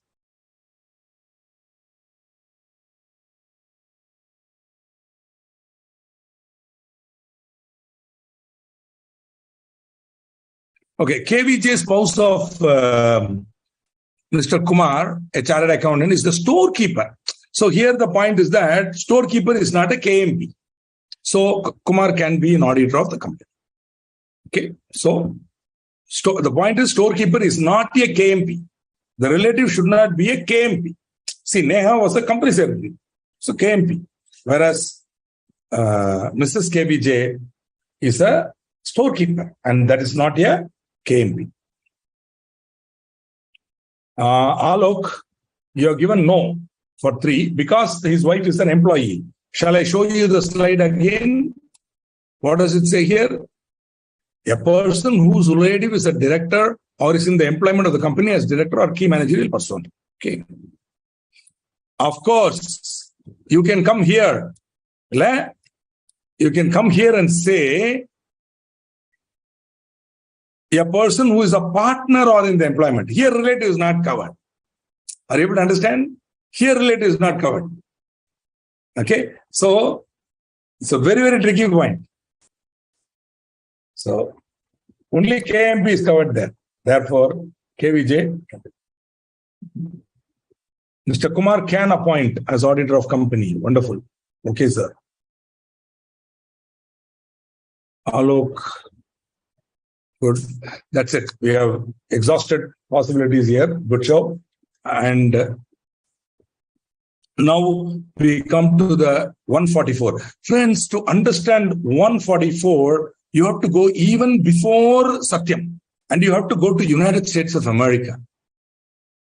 Because this happened in that great country where there was a firm, and I use the past tense very deliberately. There was a firm called Arthur Andersen. Arthur Andersen. Now that firm is not there. The only vestige or trace of that firm is in a company called Accenture, which is nothing but the consulting division of that company, Arthur Andersen, which got hived off to this so-called Accenture. The firm itself destroyed by the greed of a few partners, especially the inability of the partners to think. Okay? Because what happened was something peculiar. This company, this firm, Arthur Andersen, was the auditor for a company called Enron. Maybe the name will ring a bell. Enron was an energy consulting company. They had a trans-global business where they used to set up power projects and hydel projects all over the world. Large-term projects, huge money. So this company, Enron, these people, Arthur Andersen, were the auditors. In addition to doing audit of this company, this great firm of Arthur Andersen was also providing consulting services, okay, and other management services, which you can see here. And they were kind of earning huge money as fees from the non-audit services. from this company. They were also the statutory auditors. Now think about it. There was no control at that time, even in US, for this. So they were doing this. And at one stage, Enron got into financial trouble. So the board of directors of Enron wanted to present certain clean accounts to their shareholders and to the team. So they wanted to fudge the accounts. And they called the audit firm Arthur Andersen and said, do it. I'm sure initially the firm Arthur Andersen partner would have been honest. No, we would rather die than we will commit all this ethics and all. But somewhere they were taken to the bar and said, hey, look here, if you don't do this, we will cancel your audit. No problem, do it. Because audit fee is nothing for him. He's got so many other audits to handle. If you do this, we will cancel your consulting business. That is now hurting because the consulting income is huge and the consulting division will kill these fellows if they do anything. So the consulting division also comes and puts a pressure on him and says, hey, do it. And engineers have no ethics. They are not bound by any ethics. They have ethics in terms of quality of the construction. But this ethics, they will not understand. So they will say, what is it? Yeah, just sign. No problem. So our friends, the partners of Arthur Andersen also started doing all nonsense. Finally, the shit hit the fan. And there was a huge investigation by the Securities Exchange Commission, similar to your serious fraud investigation office in India. And these partners were arrested. They tried to destroy evidence and all, and were caught red-handed. There were meeting minutes where employees of Arthur Andersen have told, this is wrong, this is wrong. They were trying to destroy those evidences, internal evidences, in the firm, when the firm was going to be raided by SEC and all. Huge. I mean, this is history. Therefore, it is quite natural that most of us will forget it. Huh? But it had a very serious repercussion in terms of Arthur Andersen destroying. So at the time, I think it was Arthur Andersen, Deloitte, Coopers and Lybrand, Pricewaterhouse, Ernst & Young, and KPMG. 6. Okay. Then what happened? Arthur Andersen disappeared. So 5. Then Coopers and Lybrand merged with Pricewaterhouse, leaving 4. That's how you have your so-called big 4. Now, it was big 6 at the time. And before that, there were big 8. You had Pete Marwick Mitchell, and you had Touche Ross. Touche Ross merged with Deloitte to make what we now call Deloitte. Deloitte, Haskins & Sells, and Touche Ross merged. Okay. Pete Marwick Mitchell, I think, got merged with KPMG, whatever. Yeah, that happened early on. And then there were 6, and now there are 4. Okay. Let us hope they will again become 6 with the inclusion of 2 more candidates. Who it will be, I don't know. Okay. So, auditor must have professional ethics and code of conduct. Thank you for instructing me, Mr. Aslam. Thank you for your education. I will remember that. Auditor must have professional ethics and code of conduct. Okay. Okay. I conduct this session for our CA students called Advanced MCS, where I talk to them on professional ethics. Most of them are intermediate qualified students. They have completed the intermediate exam. So they will be highly ethical. But I will ask them, when you complete your CA and 5 years elapses, after that will you be ethical? They will still say yes. But then they must be God, yeah. How do you know what you will do 5 years later? I can't tell what I will do 5 years later. Okay? Then only God can tell what will happen in the future. You and I do not have that ability. So thanks for advising me. Okay? Rather, advise yourself that you should be ethical and you should follow once you become a member of my institute. Okay? So coming to the point, the US government woke up and the 2 senators, Sarbans and Oxley, they proposed an act in parliament, which was called Sarbans-Oxley Act. That is what is called SOX, Sarbans-Oxley. 2 senators they proposed. That was a very stringent law by which none of these services could be rendered by an auditor to a company. Once the damage was done in Enron, they immediately closed the whole thing. And now it is in US, it is not possible. And all over the world, they followed the same thing. And India also has to follow. So that is how when the 2013 Act came, they introduced 144 and said, auditor cannot do these services. Auditor shall not offer any of the following services, whether such services are rendered directly or indirectly to the company, or its holding company, or subsidiary company. Only 3. So please do not ask me how about associated enterprise. How about null? It is not there. What you can see with your own eyes, don't ask like a question. Okay. So holding company or subsidiary company. Okay. Now, so auditor shall not offer any of the following services, whether such services are rendered directly or indirectly. In the next slide, we'll see directly or indirectly. Right now, understand it could be indirectly also. Either they could, and such services should not be rendered to the company, means the auditing company, or its holding company, or its the subsidiary company. Okay. So before I think who usually asks for a break? Jnanesh will ask for a break, right? I'm going to give a break at 7:45. Wait for 7:45. Just hold on. We'll complete some more topics and then I will give you a break. So we have these services cannot be rendered. Okay, Samir Kalambatte is asking a question which says statutory audit and tax audit. See, when you are having two items now, the declension to be used is R-A-R-E, R. So statutory audit and tax audit are different, or are they the same? That is how I would word this sentence. So, to answer your question, statutory audit, tax audit are alag-alag. They are performed under two different enactments. One is under the Income Tax Act 1961, Section 44AD, 44 AB, and the other is under the Companies Act. Therefore, they are not same. Okay, I'll come to actuarial and all. Don't worry. When I come there, I'll tell you. Accounting and bookkeeping services. I think that is fairly clear. The auditor himself cannot prepare the accounts and also audit. And also, you will agree that will be self-review. So anyway, it's covered in our independence. It will become self-review. Anyway, we should not do it. You cannot prepare the books and audit that book yourself. Okay. Internal audit. Okay. Not allowed. So if you want to have an internal auditor, it should be a separate firm, not the same firm. The same firm cannot be internal auditor. Same firm cannot be the same individual cannot be internal audit. Two different.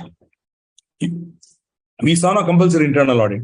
In fact, there are many companies where even though there is no compulsion to have internal audit, they have internal audit as a risk control mechanism. Statutory auditor cannot be internal auditor. Design and implementation of any financial information system. Okay, MIS design, financial information system, ERP. No. You may have the ability and talent, your firm, but then you cannot be the statutory auditor. You decide what you want to do. Do you want to be a design and implementation consultant or do you want to be statutory auditor? You can't be both, like the great Audit Anderson. So, actuarial services. Friends, when you want to predict life expectancy, for example, you want to find out what will be the gratuity liability for your company every year. This is not calculated based on any simple mathematics. It is calculated based on complex mathematics involving probability, right? Probability, binomial theorem and all that. It's highly probabilistic approach. Therefore, in those cases, you need some people who are highly aware of mathematics. Such people are called actuaries. If, for example, in any insurance company, the probability of the risk is assessed by the actuary. There is a very important position in any insurance company, which is called chief actuary. The chief actuary's job is to assess the risk for any cover, any policy. And based on that risk assessment only, he fixes the premium. In a way, the profitability of an insurance company is directly determined by the actuary. Suppose he fixes the premium low, then the claims will be much more, they are in trouble. Suppose he fixes it high and the customers are not there, the risk is high, then loss. So the actuary has to be very, very careful. Such a person is called actuary. Some CA firms may have a chartered accountant who is also an actuary. There are very few chartered accountants who are actuaries. In India, you can count it. Like there are about 15, 20 people who are actuaries and chartered accountants. And most often they would not be practicing as CS. They would be, as I told, employed as chief actuary or heading the actuarial department of an insurance company, or they would be practicing as actuaries and they'll be doing actuarial services. So they wouldn't possibly not be part of a firm of CS. If such a person is there, then that firm cannot render actuarial services to the same company where they are auditing. Okay. Investment advisory services, that you are all expert. You know what it is. Advising company on portfolio, on how to buy, how to sell shares and all that. Okay. So investment banking services, for example, IPO, helping the company to go for an IPO, etc., or helping the company to raise funds, syndication. many CA firms may also perform syndication of loans, private equity and all. No problem. But you cannot be the auditor there, statutory auditor. Okay. Rendering of, see, obviously now suppose you are doing the promotion of that company shares and you are also auditing. Think about it, yeah. How much fraud will happen? Huh? Fellow will audit and he will create the balance sheet. Based on that balance sheet, only valuation is going to happen. Wow. You're creating a situation ripe for fraud. Huh? Allowing this below. Even otherwise, it should not be done. Even without this prohibition, the company itself should intelligently not appoint them. Because tomorrow, any valuation would be questionable valuation. Because any person like me who is analyzing that company will say, hey, the guy who is audited is also the guy who is promoting the issue. How can I trust this fellow? Even if he's Gandhiji himself signing, I will not trust him. Sorry, even Modi ji signing, I will not trust. Sorry, I'm giving the ultimate example of honesty and greatness. Even those two gentlemen sign, I will not accept it. Because there is clear independence thread there. Okay. Rendering of outsourced financial services, where, for example, back office, collection agent, these are outsourced financial services. Company has huge debtors. So we act as the collection agent, back office. Boss, you can do all that as a firm of CAs. Such a firm, such a company where you're doing this service, you cannot be auditor. Similarly, management services, like helping them to market their products, HR, training. See, for example, I'm a trainer. Okay, I do a lot of corporate training. So I cannot be a trainer or I cannot render the service for any company where I'm an auditor. Of course, I cannot do it directly or indirectly. So we'll come to the loophole later. But the point here is, that firm cannot render. My firm cannot render such services. Partner cannot render such services. Okay. Partner also cannot render such services. So most of the time I will recuse. I'll say, boss, we are the auditors. I cannot do this. Instead, I will refer you. I will structure the program for you free of cost. And I will ask my friend who is equally good or any other kind of service as may be prescribed. Outsource means what? See, normally collection of debts, no? When you sell goods, you have to collect now invoice collection. That will be done by employees now. Instead of having employees, if you are hiring some outside agency to do it, that is called outsourcing. For example, coding or software development is being outsourced by US firms now. Means what? They are hiring a local firm, a local company like, say, Satyam or Tech Mahindra or Infosys to do the coding. It's called outsourcing. What is that? Calling agencies. Now they'll call, telecalling. So marketing. So you have to keep on calling people and irritating them. That instead of employing people, you give it to a company which will do it. That is called outsourcing. Okay, any other doubts you can ask? Now, here is it. So we said directly he cannot do. That means what? In the case of an individual, he cannot do it. His relatives cannot do it. So other person connected or associated with such individual cannot do it. I don't know who is connected or associated mean. Sorry, if you ask me, I don't know. Who is the person connected or associated with such individual? Relative, I can understand. But connected or associated, I'm unable to understand. Maybe my partner cannot do it. Maybe my employee cannot do it. Because such a person would be connected or associated with me. Correct? The entity in which such individual has significant influence or control. The entity whose name or trademark or brand is used by such individual. For example, this will be clear when you come to firm. I'll make it easier in firm. Basically here, there should be individual cannot do, relative cannot render, other persons connected or associated cannot do, entity in which such individual has significant control cannot do. Significant, the minute you see significant, read 20%. Also entity, read 20%. 20% or more than he cannot do. Entity that entity cannot do. Entity whose name or trademark or brand is used by such individual. For example, Mr. A is appointed as an auditor. Okay. But he is not doing it in his own name, but he is doing as a network partner for a large US branded firm. Now that branded firm, so this individual in India who is using that brand as network brand, he is appointed as an auditor. Then that network brand cannot be doing any of these services for this company. Okay. Similarly, firm. The firm cannot render these services. Partners of the firm cannot. Parent firm cannot. For example, there could be a larger firm from which a smaller firm could have come. Then that parent firm also cannot. Subsidiary firm cannot, one below. That is, there are 15 partners here. Out of that, 4 partners become partner of a new firm, which is a subsidiary firm. In large firms, this happens a lot. There will be a subsidiary firm, parent firm, and all. None of them can do. Associate entity of firm, we already know. More than 20% is controlled by this firm. Then no.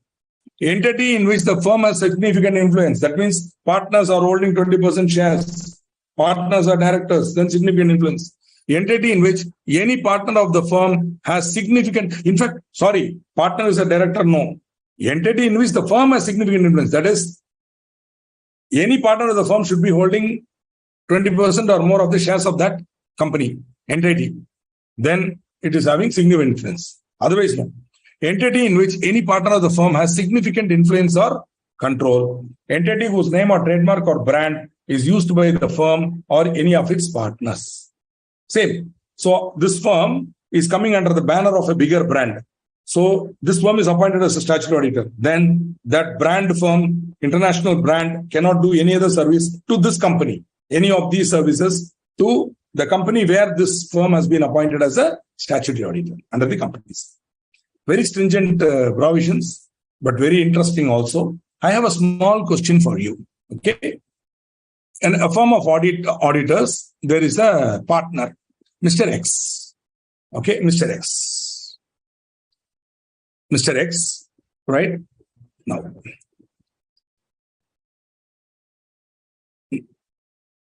Mrs. X is a cost auditor. Mrs. X is a cost auditor. Cost auditor and a cost accountant. Mrs. X is a cost accountant. Now, the company where the firm in which Mr. X is a partner, the firm where Mr. X is a partner is auditing the company. That company wants to appoint Mrs. X. Please note, Mr. X is a partner of the firm and that firm is the auditor. Maybe Mr. X is a signing partner or maybe some other partner of the firm is a signing partner. Assuming some other partner is a signing partner, Mr. X is a partner. Some other partner is a signing partner. Not that it matters. Mr. X has a wife, Mrs. X. Mrs. X is a cost accountant and a very intelligent management consultant.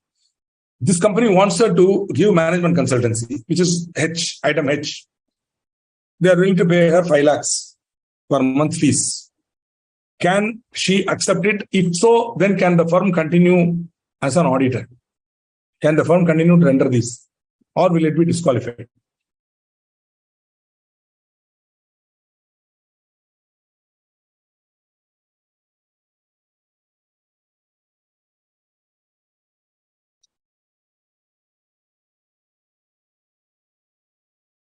Where does it come? Where does it come? Under which heading does it come? In the case of an auditor being a firm, you are giving me the answer no, no, no. But where does it come? Under which head does it come? Under which head does it come? Jyotija, Manoj Kumar Thakur, Mohammad Aslam. Under which head does it come?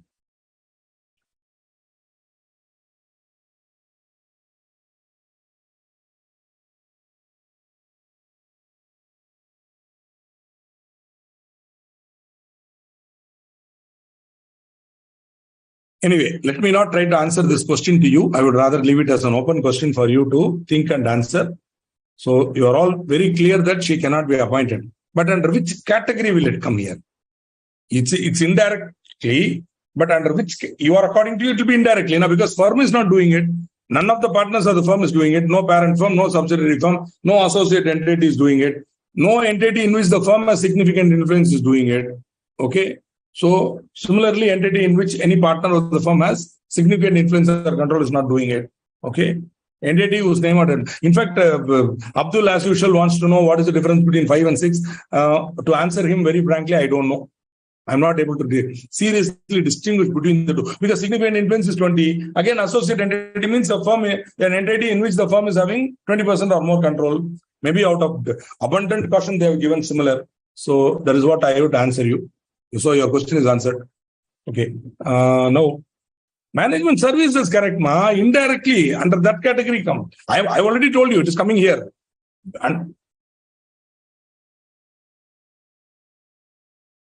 where? Under indirectly, where? Partner, individual, yes. Here it's a partner. Hello, Shankarji. If you include both the terms, relative will not come suddenly into the other column. If you include partner, relative together in your answer, suddenly relative will not come in the other column. Where is relative in this column? Mr. Shankar Kadam. Where is the relative in this, in the firm ka column? Seriously, I am not able to see. Boss, I am not saying that unethical behavior is correct. I am not saying that she should be appointed. I am asking, where is the prohibition in this chart?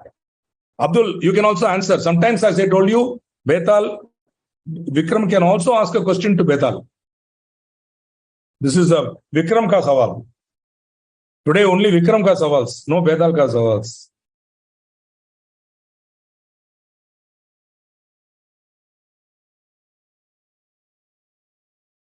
Sir, she can accept it, but firm will be, it's not a correct answer. Then I will not accept it. Firm should not be disqualified. She cannot render. She is a cost accountant. She can render management consultancy. Superbly, she can render. And the firm is not rendering management services. Alok Ji, it is the wife of the partner, Mr. X, who is going to render the management services. None of you is listening. You write in a paper, whenever you have this type of thing, take kagas or lick, write on it. X, partner, Mrs. X, relative. Mrs. X is rendering management services to a company where firm in which X is a partner is a auditor. What will happen? Again and again, I'm showing you the slide and asking, none of you is giving me one item here and saying that is why. Simply you are giving partners relative. Where does it say here? I think I hope I'm making sense or no. Partners relative, you are telling Ganesh or is it given here? Partners relative, where does it say? Individual relative hai. Partners relative kahan? Where is it? Hey, relative of auditor is not allowed, but that is only that is only for director and KMP, not for management consultant and all. Sorry, come on, yeah. Yeah, your answer, Pranav, correct, sorry. Pranav is supporting me. So it can continue. Relative of another person is not covered. I think firm can be appointed because there is no prohibition, means it's allowed. Yeah, last second. What last second? Entity in which any partner of the firm is significant. What influence? His wife is a separate practicing cost accountant. What influence or control he is having on that? She will kick him. No significant influence or control. Nothing. What is the control? He should have some control there. Okay. According to me, it's not covered. Merely because my wife is a cost accountant, I have no control over her. Yeah. Agreed. She is not. Who will give free services? Brachi, you are giving answer, but that is not relevant. Okay, chalo, I leave it to you. I am again and again asking you to look at this list and tell me. If you find relative in the second column anywhere, you tell me. I will be happy to. Again, I am pleading ignorance to Mr. Abdul. I am not able to tell the difference between 5 and 6. If you have any idea, educate me. Okay. So according to you, she cannot be appointed. Agreed. So with this, let us have a small break for about 5 to 10 minutes. And then we'll continue with now the time is 7:45 by my clock. So we'll go till 7:50 for a small break.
Welcome back from your well-deserved break. And now, let me just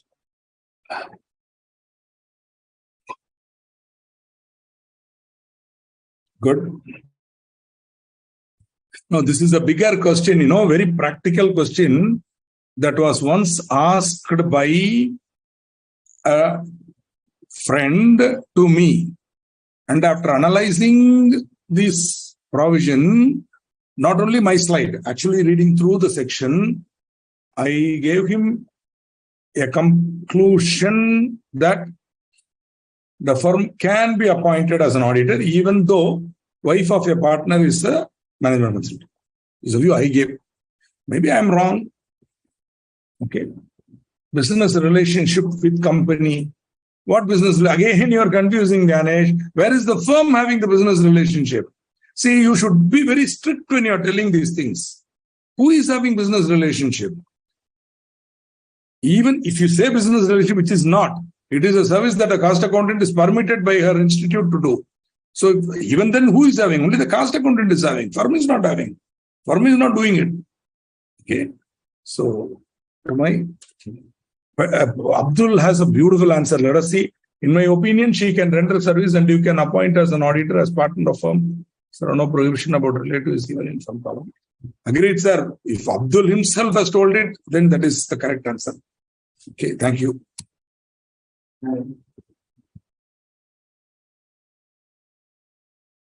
I mean, sometimes, in my real physical classes, the nice boy, and the other is our Petladwala Kojima, who is our Abdul.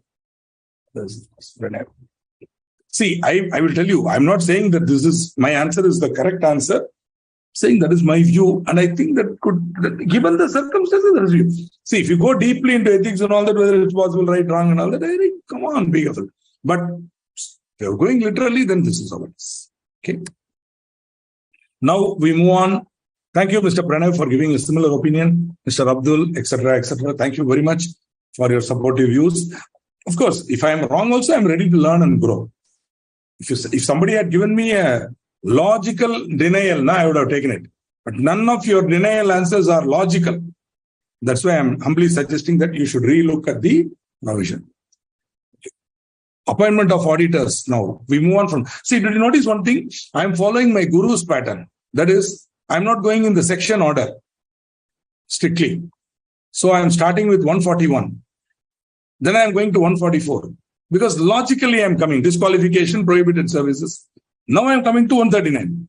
Why? Because now that you know who can be appointed, who cannot be appointed, I'm talking about appointment of auditors. Sections are not written with that type of a logic in mind. Sections are drafted by bureaucrats and people like that who may not have such concepts of teachers and all that in mind, students and all that in mind. They simply draft sections and run away. Now it is the teacher's job to restructure the content in such a way that it is easier for the student to assimilate it. This is what my guru has done in a great way. Professor K. Sanantharaman, my guru, this is exactly what he did in his great book, Lectures on Company Law. It's a beautiful book.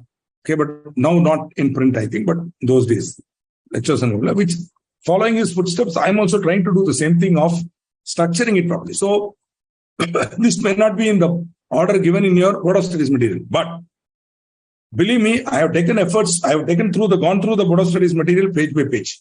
While preparing these slides, luckily at that time I was in the pandemic. I was sitting in Coimbatore, as I told you. So I used to tick off every topic wherever I cover it. I'll have a sequential list of topics, section order. I still have those notebooks with me. Then as and when I cover a section from the Bare Act, then I review Board of Studies material, whether I've covered that topic also, whatever is to be covered, I've covered, then tick. Till all the sections are ticked, I will do it. But not in that order. So that way I had some sort of a control on. In spite of that, being human being and not God, or highly brilliant like some of you, I might have made a few mistakes. Kindly correct me if I am wrong. Okay. About that, can a person do the statutory audit and cost audit? No, that is clearly prohibited. When you come to the topic, now I'll be teaching it now as part of this subject. I'll be teaching it. He cannot. That's the cost audit. the statutory auditor cannot be appointed as the cost auditor. Clearly, that is prohibited in that section itself. Compulsory appointment of cost auditor section, which I am going to teach maybe, inshallah, Friday or Monday, hopefully Monday. At that time, I will tell you. Okay, even though he may be qualified as CA and CMA, by the same logic, I cannot be secretary auditor because I'm company secretary, even if I'm in practice. Okay. In fact, there in that institute, even if you're holding certificate of practice as a chartered accountant, you cannot have a COP as a company secretary. Both COPs cannot be held. Here, we don't have any problem. You hold it, but you can't practice there. You can't be a practicing company secretary. Full-time practicing you can't. I think both are prohibiting. I think both the institutes prohibit. You cannot be holding COP. And if you hold COP there, you cannot be a full-time here. They'll treat you as a part-time practice here. They'll treat you as part-time practice there. So, which is of no use to anybody. So, better be one rather than the other. As far as cost accountant is concerned, even though he may be a CMA, coming to the point, my partner is a CMA and a CA. But he cannot be appointed as where we are the statutory. Actually, he cannot be appointed as cost auditor because he's not a practicing cost accountant.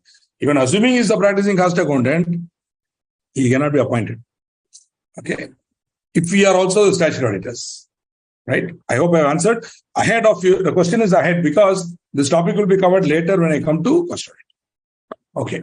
So now we move on to auditor. There are two types of appointments of auditors. One is appointment of first auditor, then appointment of subsequent auditor. Again, under appointment of first auditor, we have to see how it is done in a government company and how it is done in a other than government company. So, you may want to know what is a government company. It is not in your syllabus. It's not in your syllabus. Government company will come later on in final syllabus. But just for the sake of knowledge, I'm giving it here. Any company in which not less than 51%, because they might link it here. That is why I'm giving it here. Any company in which not less than 51% of the paid up capital, not less than 51% of the paid up capital is held by central government. Sir, central government hai 51, not less than 50, or any state government or governments. Single one state government holding 60% or 51 and above, or combination. More than one state government together, they hold more than 51. Agreed. 51 and above, not less than 51. Or partly by central government, partly by one or more state governments. So any combination. So, for example, central government, 40%, government of Maharashtra, 15%, government of Gujarat, 15%. So, 40 plus 15 plus 15, 70% held by government. Remaining public, for example, some government company. It's a government company. Right, sir? Subsidiary of a government company is a government company. Subsidiary of a government company is a government company. Got it? Because automatically a government company is holding 51% or more of the paid up capital of this company. That was subsidiary of a government company is a government company. Clear, sir? So for government company, 139.7. Should I remember subsections and all that? Humble suggestion, no. Why I am giving here? Because I'm teaching, I'm giving here. If you cannot remember it, no problem. If you can remember 139 itself, that is good. Section 139 deals with appointment. If you remember that, it is great. So 139.7 says, government company, CAG. Who is CAG? Controller and Auditor General of India. CAG. If you are not listening and after 5 minutes you ask CAG what it is, Kavitaha, we listen. Controller and Auditor General. CAG means controller. He is, you know who he is now. He is the government auditor. This is the guy who audits the government. You remember, the NFRA account has to be audited by this chap, the Controller and Auditor General. He is a huge office. If you are in a capital city, then he'll have an office in your capital city. There will be a CAG office in a capital city. Most capital cities have an office of the Controller and Auditor General who will be auditing the local government, state government and all. Also government companies. So CAG will not audit government companies. The government company has to appoint a firm of chartered accountants to audit. But who will appoint that company? Who will appoint that firm? The CAG will appoint. The Controller and Auditor General will appoint an auditor of a government company. The first auditor of a government company shall be appointed by the Controller and Auditor General within 60 days of date of registration. Chalo. CAG is very busy. He forgot. Then, on the expiry of 60 days, CAG has not appointed. Then, the Board of Directors should appoint within next 30 days. Okay. Then, in case the Board of Directors also does not appoint, then it is a duty of the members to appoint within 60 days at AGM. Okay. If even they do not appoint, it is a violation. That's all. Don't ask me what will happen after that. Okay. Government has to punish government company. That's all. Auditor to hold. Okay. Mr. Girish Chandra Murmu. A lot of Murmus in big positions. Huh? Wow, great. Girish Chandra Murmu is the CAG. Wonderful. Nice to know that. Auditor to hold office until conclusion of first AGM.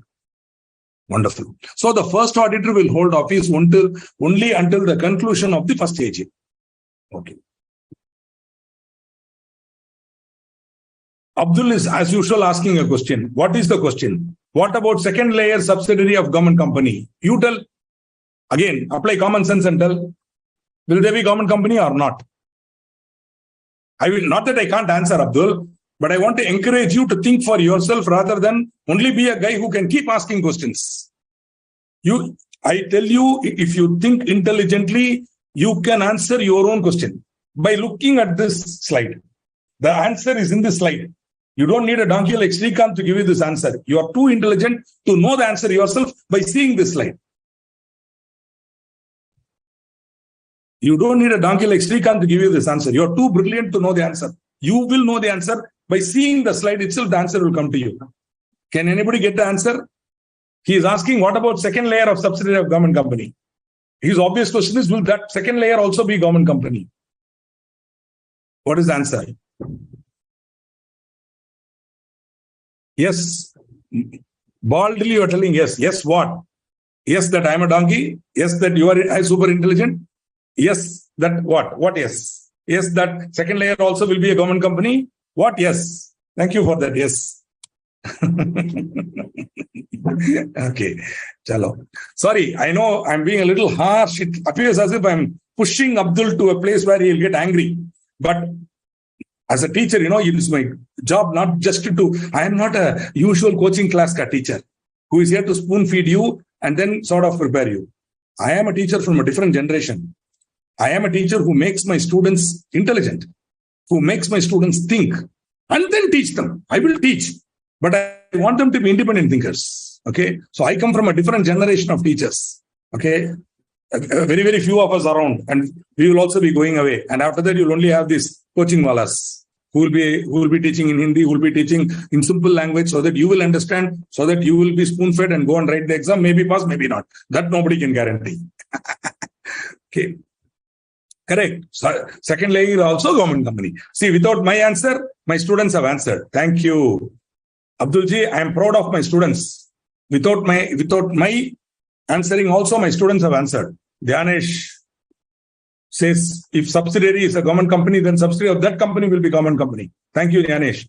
My student Alok has answered. My student Pranav has answered. My student Anusha has answered. My students are capable of answering this question from now on, Mr. Abdul. I don't have to answer questions. That is the type of teacher I am. Are you able to understand? I want my students to be capable of answering questions. Not just come to me and ask question and I will give answer. How long will the teacher be there to answer all your questions? A day will come and my teacher always did that. He was not there to answer all my questions. He told, you don't know the answer, find out the answer like that. Of course, that type of teacher, very harsh. I will be, but still, this is one thing I thought Abdul should be capable of getting the answer himself. Okay. Thank you. Thank you, my dear good friends, for giving elaborate, correct answers. Thank you. So, other than government company. Now, government company, we saw what is. Other than government company, 139 subsection 6. This is, I think, more important because other than government company will be more. So, we need to know the correct provision. It is the duty of the board of directors. Thank you, Mr. Thakur. It is the duty of a board of it is the duty of the board of directors of the company First year, company is incorporated, year of incorporation, within 30 days of the date of incorporation, it is the duty of the board of directors to appoint the first auditor. They don't appoint, then members should appoint within 90 days at an EGM. If they also fail, then it is a violation, punishment, blah, blah. Okay, that's all story. What happens if they also don't appoint? Company will be, I think that's all, end of story. They'll be punished. So many offenses now, they won't get audited, accounts will not be audited, auditor is not appointed, accounts will not be audited. How many offenses? The directors will be in jail only forever. Auditor hold office until conclusion of the first AGM. Please note the words, my dear friends. This is very, very important. This is something I would like to share a thought with you on. What is that word that we are using here? We are using, will auditor hold office until conclusion of the AGM. What do you understand by the term conclusion? Later on, when you come to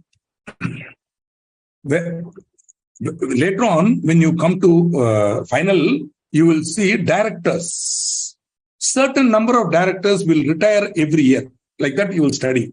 Director will retire at the AGM. Director will retire at the AGM. But auditor will continue till the conclusion of the first AGM. Till the conclusion of the first AGM. Meaning, during that AGM, he will still be the auditor. During that AGM, he may be reappointed or somebody else will be appointed in his place. Either way, once the new auditor is there, only then he will go away. It is like this. I'll be holding. If I'm going to continue, I will continue. If I'm not continuing, then somebody else is sold and he has to continue. At no stage the company can be without an auditor. Are you able to understand? At no stage the post of auditor can be vacant. So the auditor, once appointed, will hold office until the conclusion of the first AGM. If he is somebody else, then if he is continuing, he will continue. At the conclusion of the AGM, we will know whether new fellows come or same fellow continues. So until the conclusion is very, very important. Whereas directors will retire at the AGM. That means what? When the chairman knocks the gavel, the meeting begins. The directors will retire. Then they may be reappointed, they may not be. If they are not reappointed, get out. But auditor will hold office till conclusion. Later on, you'll be seeing automatic reappointment provisions are also there for auditor. Okay? We'll see that. Beautiful.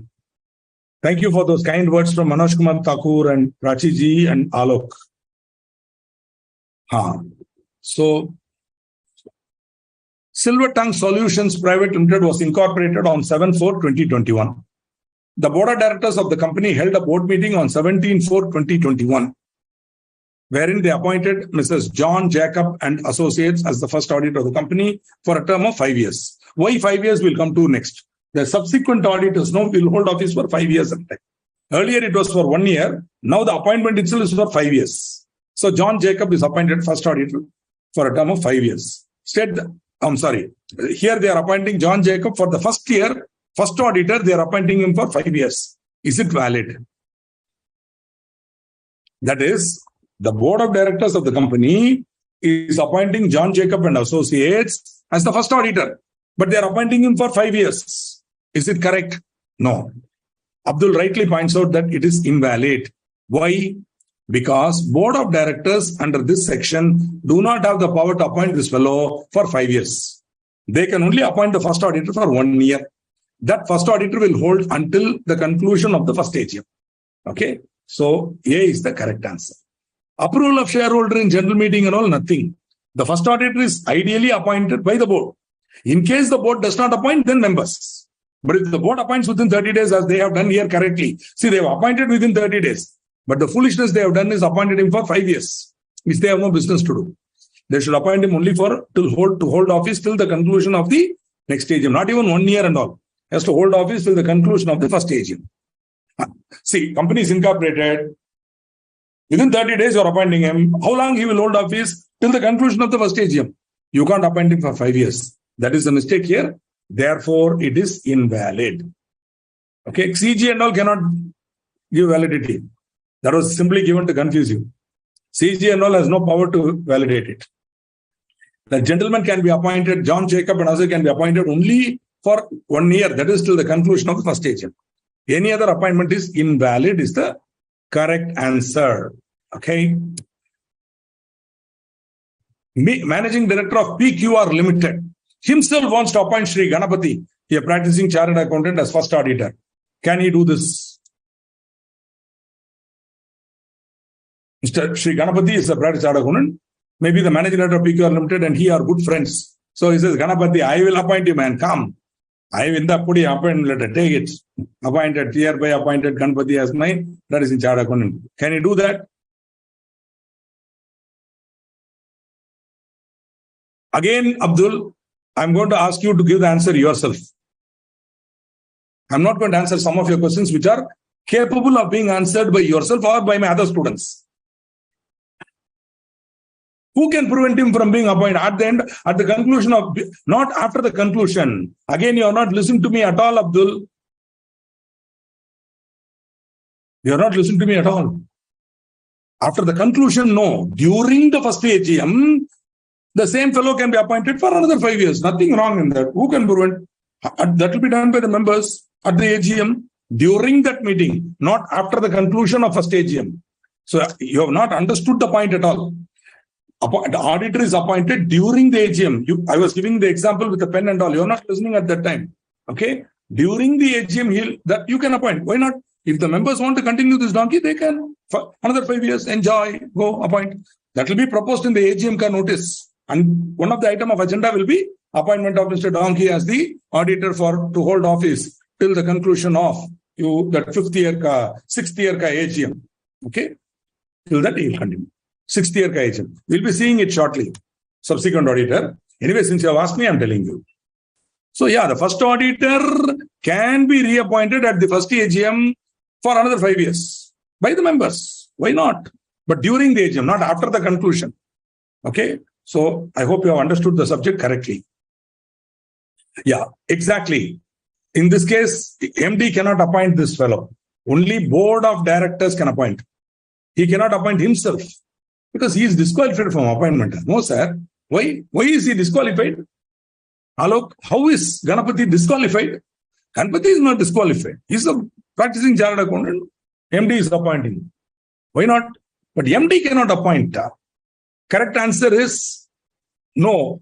Abdul himself gives the correct answer. For a change, he gives an answer. No, board of directors should appoint. Correct. That is the correct answer. Okay. He cannot appoint himself because he is a disqualified. Himself. No. See, English is a funny language. Managing director himself. Okay, chalo. That's a good one. Hey, that's a good one, yeah. Huh? Sorry. See how English is a treacherous language, huh? You have to be very careful while wording. See how by a small change in position, the meaning will change. See, I am also guilty of vernacular. Avare. In Tamil we say avare. Avaraye illa, avare. Tannaye illa, avare. It's a small difference. Himself. Okay. Managing director himself. No, correctly only I have put. The managing director of PQR Limited himself. That is okay. Let us remove that himself. It's a himsai. Let us remove it. Managing director of PQR Limited wants to appoint Sri Ganapati. Got it? Now I think the meaning is clear. Managing director wants to appoint Ganapati. Can he do that? No, only board can appoint. Correct. Within 30 days. Managing director cannot appoint. Suppose Ganapati is a good friend of the managing director. Can he still be appointed? Friend is not a disqualification. Remember, friend is not a disqualification. Okay.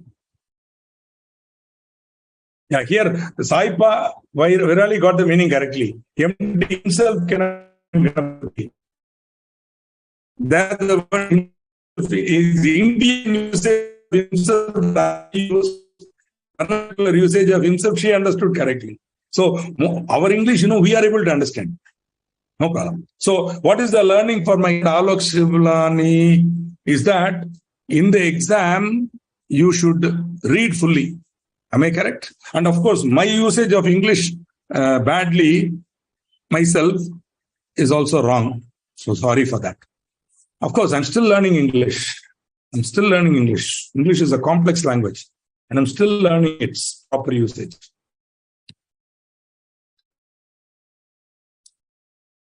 Still, the answer is no. No. Yeah, your answer is no. Correct. Answer is no. Correct. Even when I removed himself, it is no only. But I removed it because somebody is having a confusion about that himself. As if MD wants to appoint himself. No. MD wants to appoint himself. Himself appoint. By himself appoint. Sure. English is so confusing. My God. MD cannot appoint. Friend is not... Hey, I will not go there. Relative can be a friend. Okay, see, many times I tell my wife, those who are near are not dear. Those who are dear are not near. Okay, friends are not relatives. Relatives are not friends. What to do? Huh? Most of the times, relatives cannot be friends. Friends cannot be related. In my one example, I have made my friend a relative. I have made my friend my brother-in-law. That was possible for me. Okay. Board of directors should appoint if POD failed to, but then that cost me more problem as a relative than as a friend. So finally, my brother-in-law and I decided we will not be relatives, we will be friends. And as friends, we are very close. Board of directors should appoint. If board of directors fail to appoint, then shareholders. Absolutely. Correct. Chalo. Managing director of BQR Limited, himself wants to appoint. Great. See, thanks for... I see now how English is looking out. But anyway, to be on the safer side, I will remove this. If I remove that himself, I think things become a little better. Thank you. Here we go for government company. A company includes the following shareholders also. Bank of Baroda, a nationalized bank holding 12% of the subscribed capital in the company. National Insurance Company Limited, carrying on general insurance business, holding 10% of the subscribed capital. Maharashtra State Financial Corporation, a public financial corporation, holding 8%. Advise the company whether the provisions relating to appointment of auditor in case of government company are applicable to it.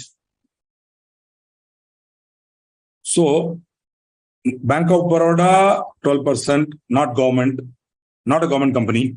National Insurance Company, 10% government company. See, Bank of Baroda is also a government company. Bank. I'm not aware whether government is still holding more than 50% of 51 and above of Bank of Baroda. I'm not aware. Maybe assuming that it is a government company, National Insurance Company is a government company. Maharashtra State Financial Corporation, state government owned company. Together they are holding 12, 10, 22 plus 8, 30. Even then, it's only 30. Whether the appointment of auditor in case of government company are applicable to it? No.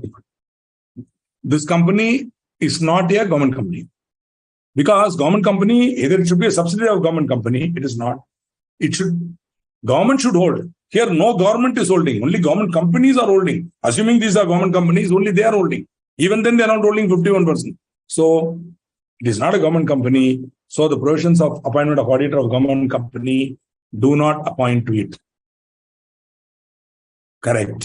Beautiful. Now Abdul is becoming a little more, energetic in answering questions. Good show. 5 more minutes. I will go through this portion of appointment of auditors and stop at that. So subsequent auditor, meaning other than first auditor. First auditor, we have seen. Subsequent auditor. Again, government company, other than government. See, for subsequent years, for government auditor, the Controller and Auditor General only will appoint within 180 days of commencement of financial year, which means the auditor of a government, for example, we are now going to enter 23-24. For the financial year 23-24, the auditor for the government company will be appointed by the Controller and Auditor General within 180 days of commencement of financial year. So 1/4. April. So April, May, June, July, August, September. So before 30th September, the auditor should be appointed. Why it's so long? Because government has the right to be slow. Government can work slowly because government servants cannot work fast. They work only 5 days. 2 days they won't work. Remaining 5 days also, when they feel like working, they will work. Otherwise, they won't work. If the file does not come to the table, he won't see it.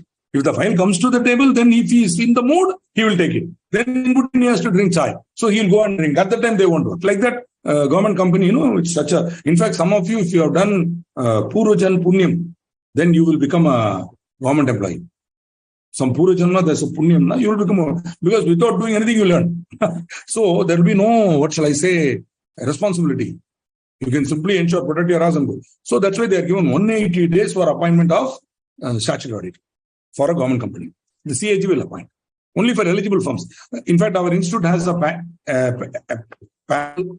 We most of our firms we apply, and then we become eligible for appointment as auditors of government companies, depending on the number of partners and all that, and experience and all that. Audits of government companies will be appointed by the CAG, will be done within 180 days. Then after 180 days, this fellow has to start the audit. So by the time he comes, and the two huge government companies, he has to audit. So there will be then extension of time will come. Finally, the audit will be completed, and he will submit the audit report. AGM will be held, etc., etc. for a government company. Now, auditor of a government company will hold office for only 1 year. He will hold office until conclusion of next AGM. Again, he'll be reappointed. Again, he'll be reappointed. Usually, once the CAG appoints a firm of auditors, such a firm will hold for minimum 3 years. Minimum 3 years, up to, but that's again at the discretion of the CAG. Whereas for other than government company, 139(1), the mother subsection, first subsection, 139(1), the members will appoint at the first AGM. Such an auditor can be appointed for 5 years. He is appointed compulsorily, 5 years he will be appointed. Once you are appointed in the first AGM, it will be for 5 years. And the firm will hold office, or the individual will hold office from conclusion of first AGM till conclusion of 6th AGM.